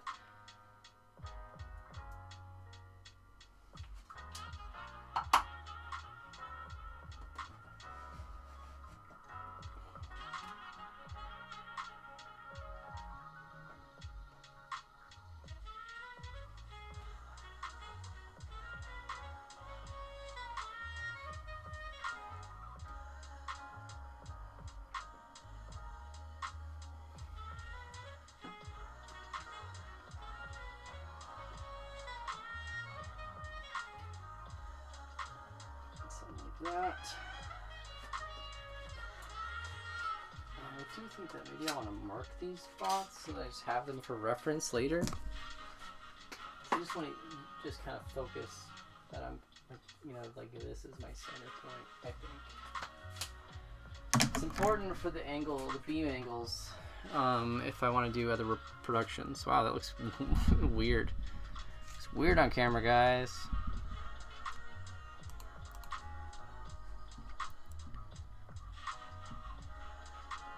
Exactly, the tilted breadboard is kind of my back. That's why I built it like that. Ergonomics.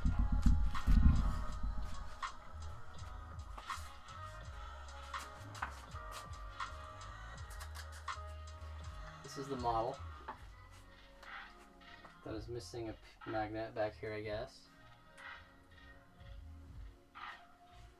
Maybe we don't need it.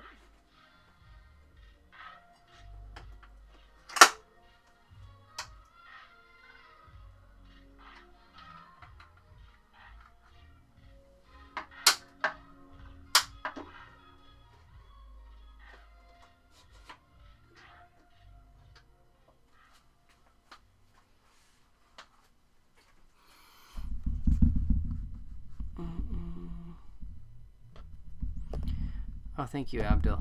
Appreciate that. Yeah, I've got a bunch of different cards. If you check out my website, you'll find some other stuff.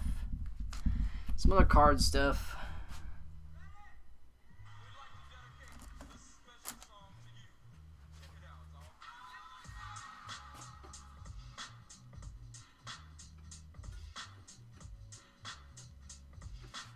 Alright, so what are we going to do? How are we going to do this?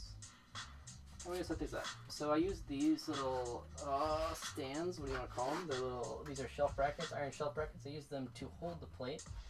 Basically, I'm just getting this in place right now. We're going to see how it's going to hold. Does it shake or move? A little bit. It does, actually. Now it's solid.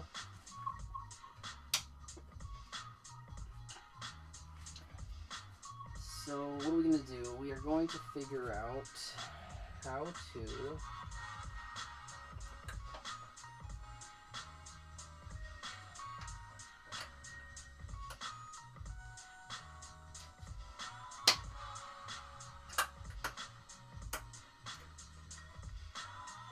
set this up in a way that holds it.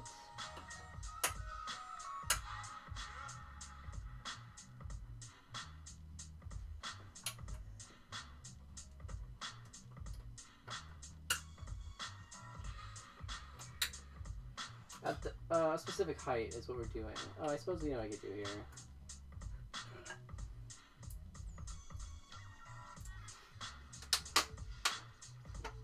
Some people use like specific plate holders or whatever. I don't do that. What I do is I just set things up in a way that makes sense to my brain.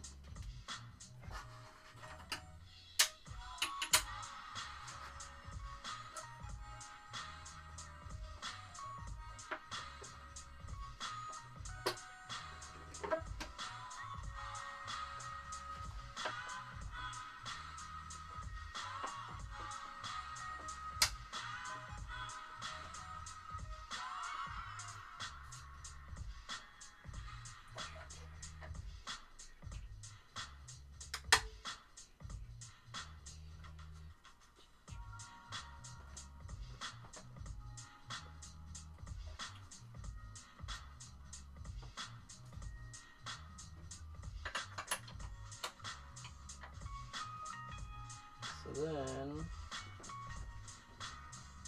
we can use these little things as our elevators. Just need to make sure that the glass is the right size.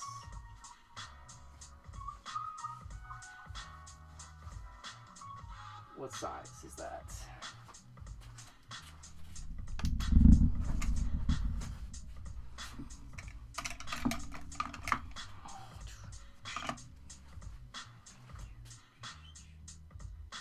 Gonna be 4 inches. That might actually be what we got.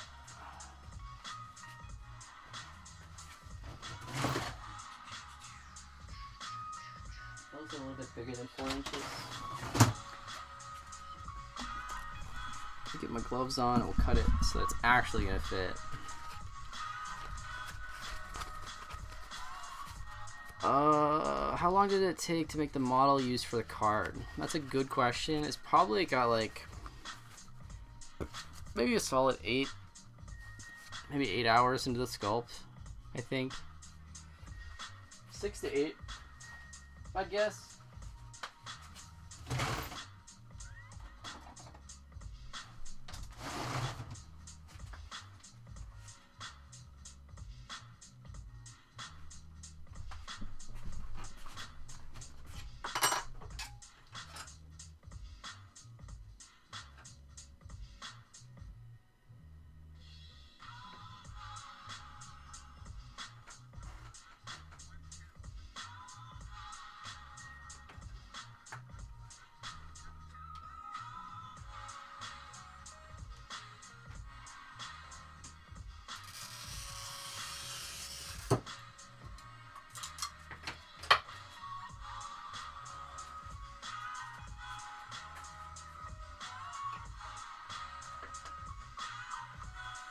Now you see how my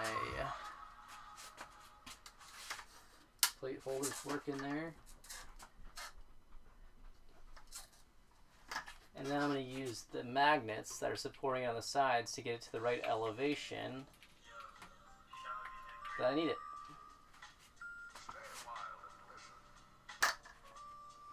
It's going to be pretty close to the plate.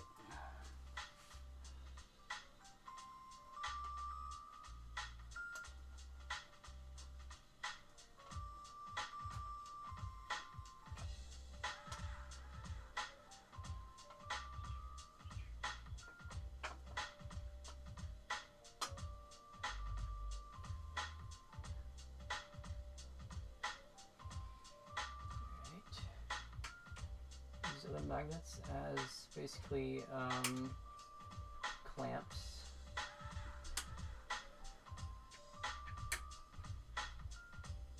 To hold the plate in place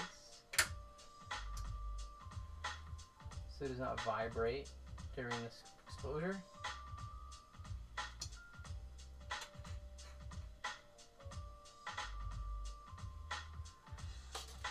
Black marker on the top.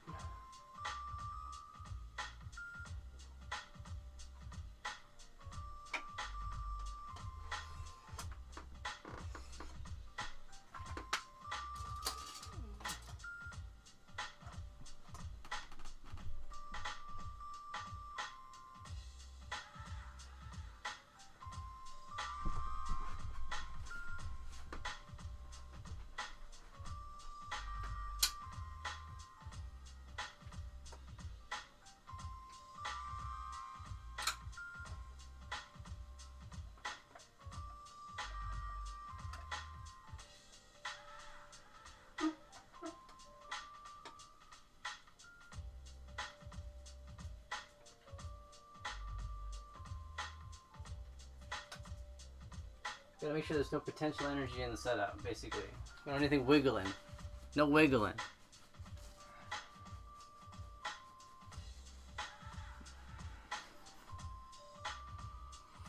You want close-up of them magnets. Did I give you that close-up? This is how it's set up now.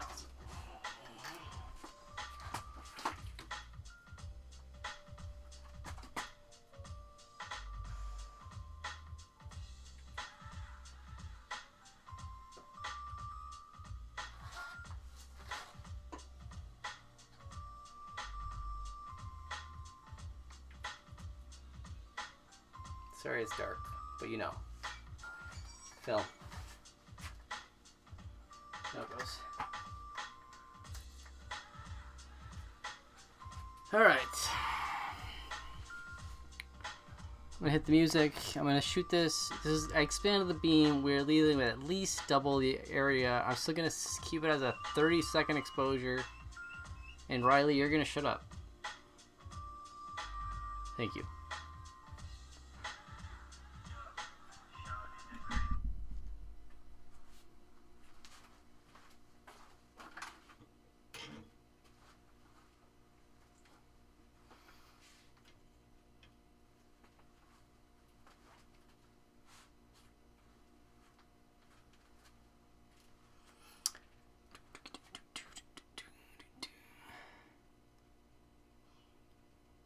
settling time is important, but we're going to keep it short to try and push the boundaries. I always try and do that. Because I was like, oh yeah, let it rest for 12 seconds. Let it rest for 12 minutes. Let it rest for an hour. Like, some people say it's crazy, right? The brackets are not screwed in. There are...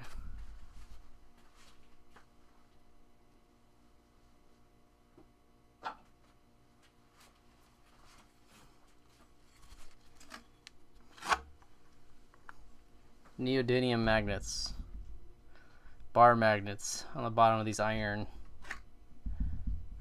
guys.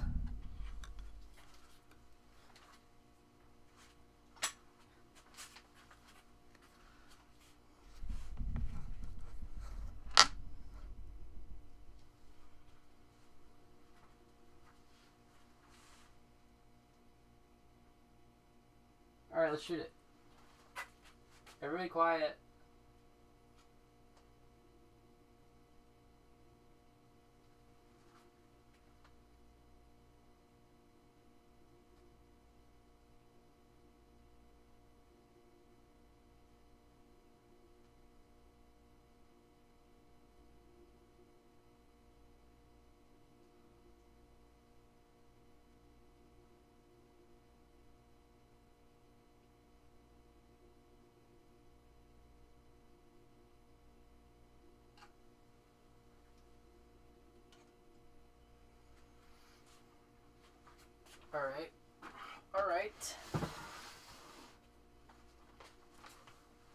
Alright, now since we're dealing with a smaller plate, no, a larger plate, we have to develop it differently because it doesn't fit in my little sink thing. So, I'll show you how we do that.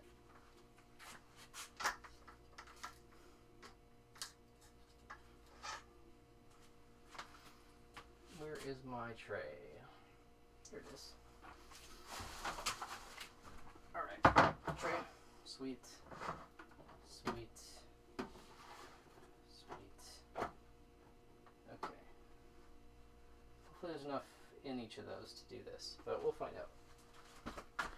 Get my other glove on. Jake the dog, how you doing? How's Finn? Been years? Chubby Bunny, what about yo, Chubby Bunny, how's it been? It's been a long time. It's like back when I was first TikToking.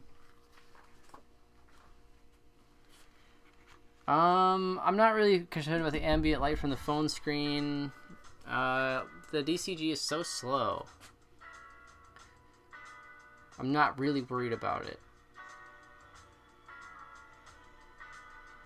This TV that's in front of me is giving off a decent amount of broadband light. I'm not really worried about it either.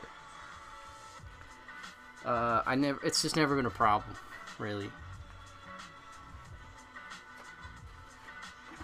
So, what are we gonna do? We get the water here first.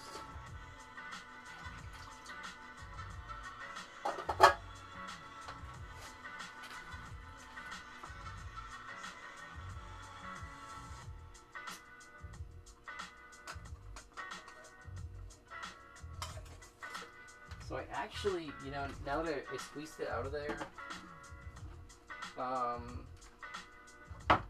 actually suspect there to be interference lines on this exposure because of how tight it was squeezed. It's being squeezed pretty tight by the magnets that I didn't see on the top edge of the plate, and that could cause pressure on the glass. It could cause movement over the course of the exposure. We'll find out. We're going to do like fully 4 minutes in the water rinse here.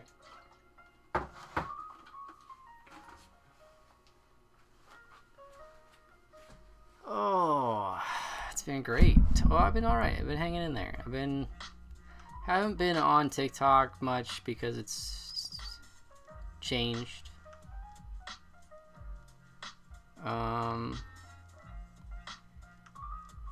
So it's hard to engage with.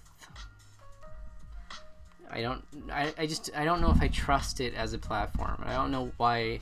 I know its only intention is to sell things, and at one point that wasn't the case.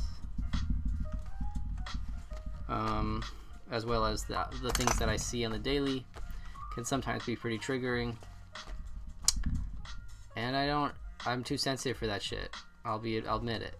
So Lee, DCG is slow, but when that was a quick exposure, how strong is that beam? Yeah, so that beam right now is running at about 75 milliwatts at 488, but it's choked up, right? So Red Note's got some good holo content. I'll have to check out Red Note. I think I posted on Red Note a couple times, and then I never followed up. I don't think.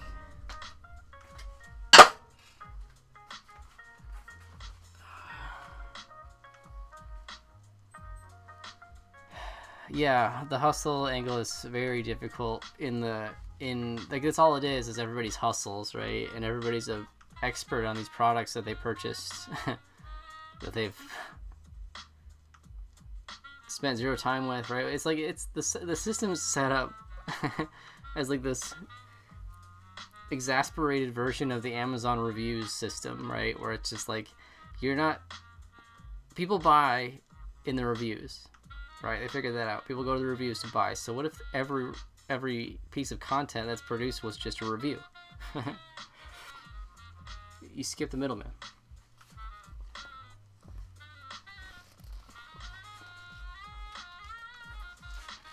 Yeah.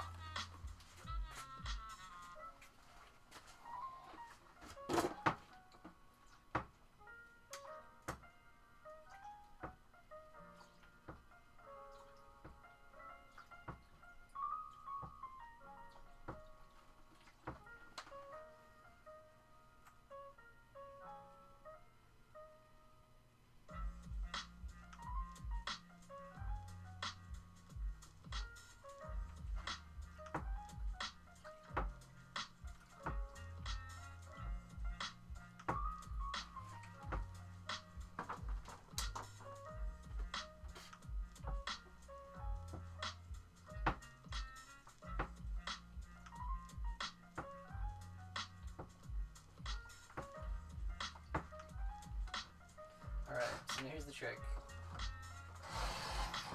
People will say, oh, but you're contaminating your baths, aren't you? Alright, here's the story. Right now, I'm working with water, 25% alcohol, 50% alcohol, 75% alcohol, and 99.9% alcohol. So, who cares if they're contaminated?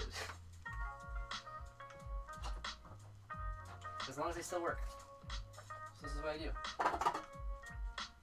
We'll empty the water, then we'll replace it after it's empty with the 25% isopropyl. The plate just kind of hangs in there. Just like that. Rinse and repeat for the next one. Still want to do 15 seconds per bath here.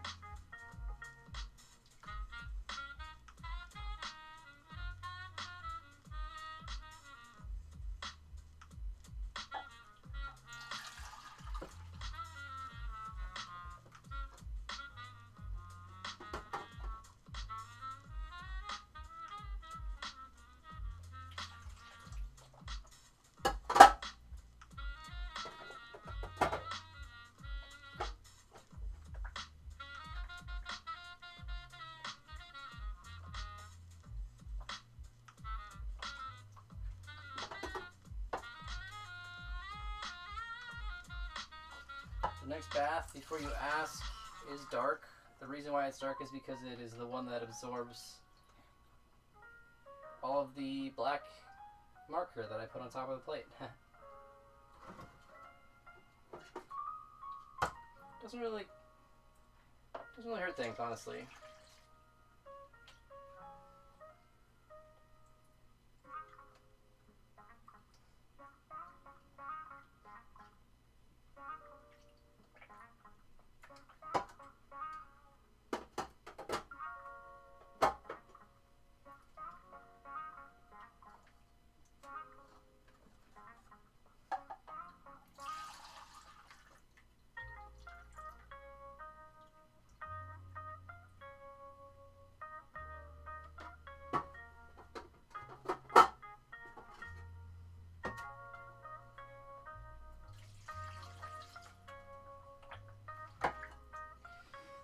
probably start seeing something in the plate here.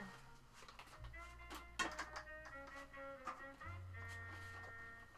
some white on it.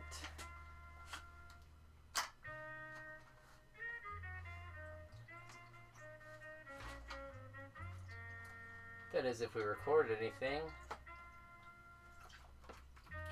Just got alcohol on my hand. That was not awesome.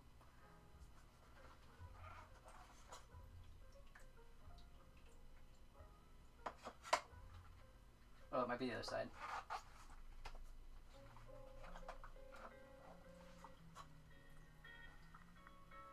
There we go. Yeah. Yes. All right. Starting to see things in the... You can actually see there. I think you can see. Maybe you can't see. Use your eyes, guys. Alright, hang on. Take you out. I do custom stuff, Jake the dog. I'm doing... Well, this is technically a custom one anyway. I'll catch up with the chat in a second, guys. Hustle on this.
Pretty clear. Let's bring it over here. Whoa! Yeah, shoot me an email, Jake. It's just if you at Gmail. It's just at Gmail at after my username.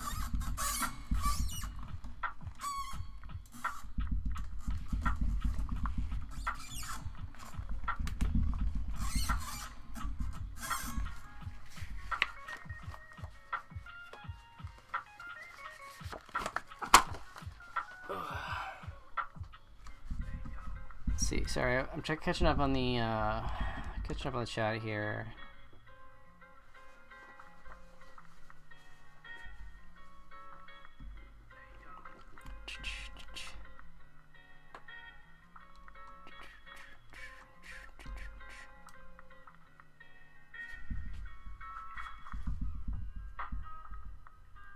Yeah, going back to that path. Yeah, I don't engage with either sponsored posts either. Yeah. Yeah, it's just like, why give them what they want? Don't tell me what to do. I think that's how they're losing, because they're like, every neurodivergent person's like, don't tell me what to do. You can't tell me to buy this. I will never buy it. Especially if I don't think you know what you're talking about.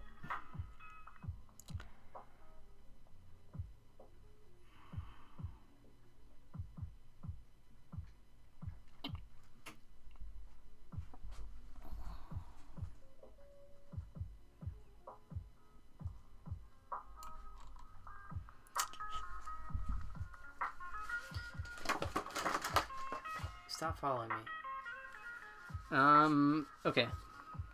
Let's bring the thing over here. See what it looks like. And then I'm gonna peel out of here and go probably play some video games. Do some gardening.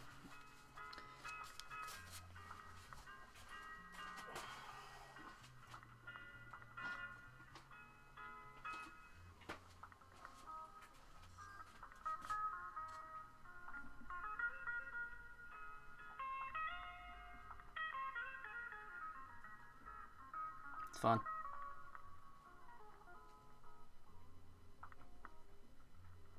Oh, you want to see the other sides? Okay.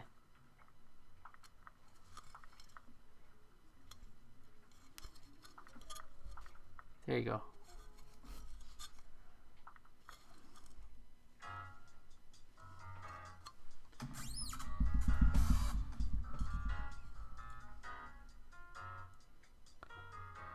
It's all there.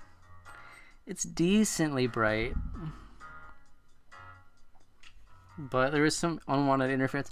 You know, having the spot so tight, you have this very, you know, this is actually well exposed at the 30-second mark, but not really necessarily around here or underneath.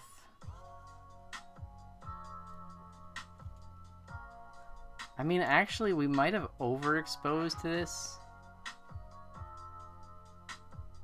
Hey, thanks for stopping in, Jake. I appreciate you popping in and disclosing your identity. And hopefully I'll see your name in my inbox soon. Games am I playing? Right now I'm playing... I play Helldivers 2 with my friends on Wednesdays usually, but right now I've been playing a lot of Splitgate 2. And...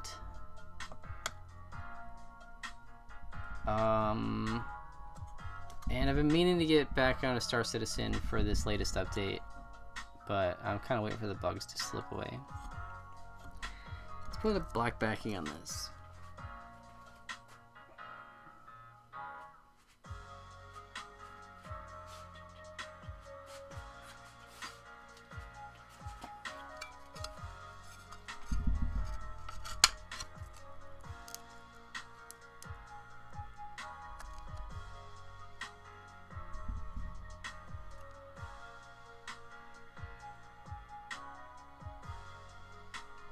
Will this replay nicely in the green light? That's the question, though, for sure.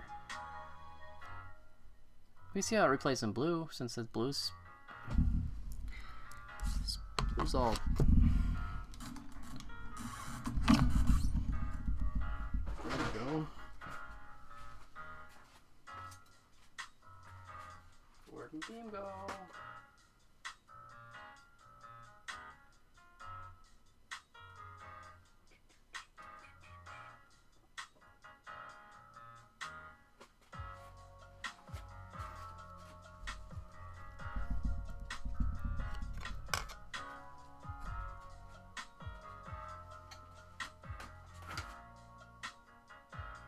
Replay.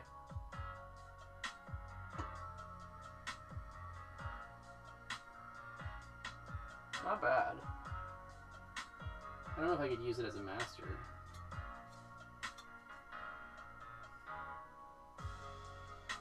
Maybe. Maybe. If it was properly exposed, maybe. Honestly. But I don't want to shoot another one of these right now. It's not necessarily what I'm supposed to be using this film on. I'm gonna go. Until next time. thank everybody. Appreciate everybody here. If you're not subscribed, please subscribe. I gotta ask you to do that. That's what creators do. If you want to see more cool stuff, you have to subscribe. If you want to see this when it's finished, you have to subscribe.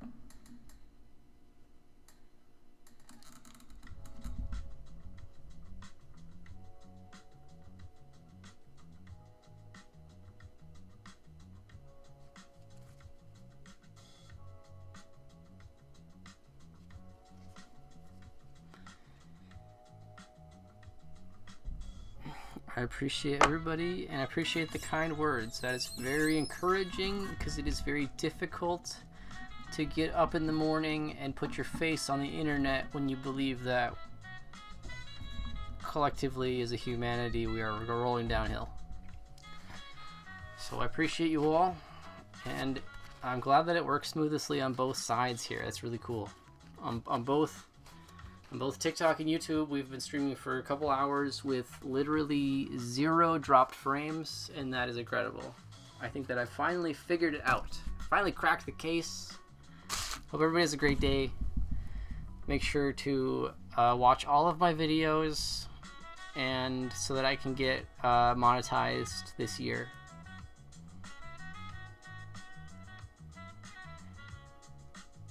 Okay, thanks, bye.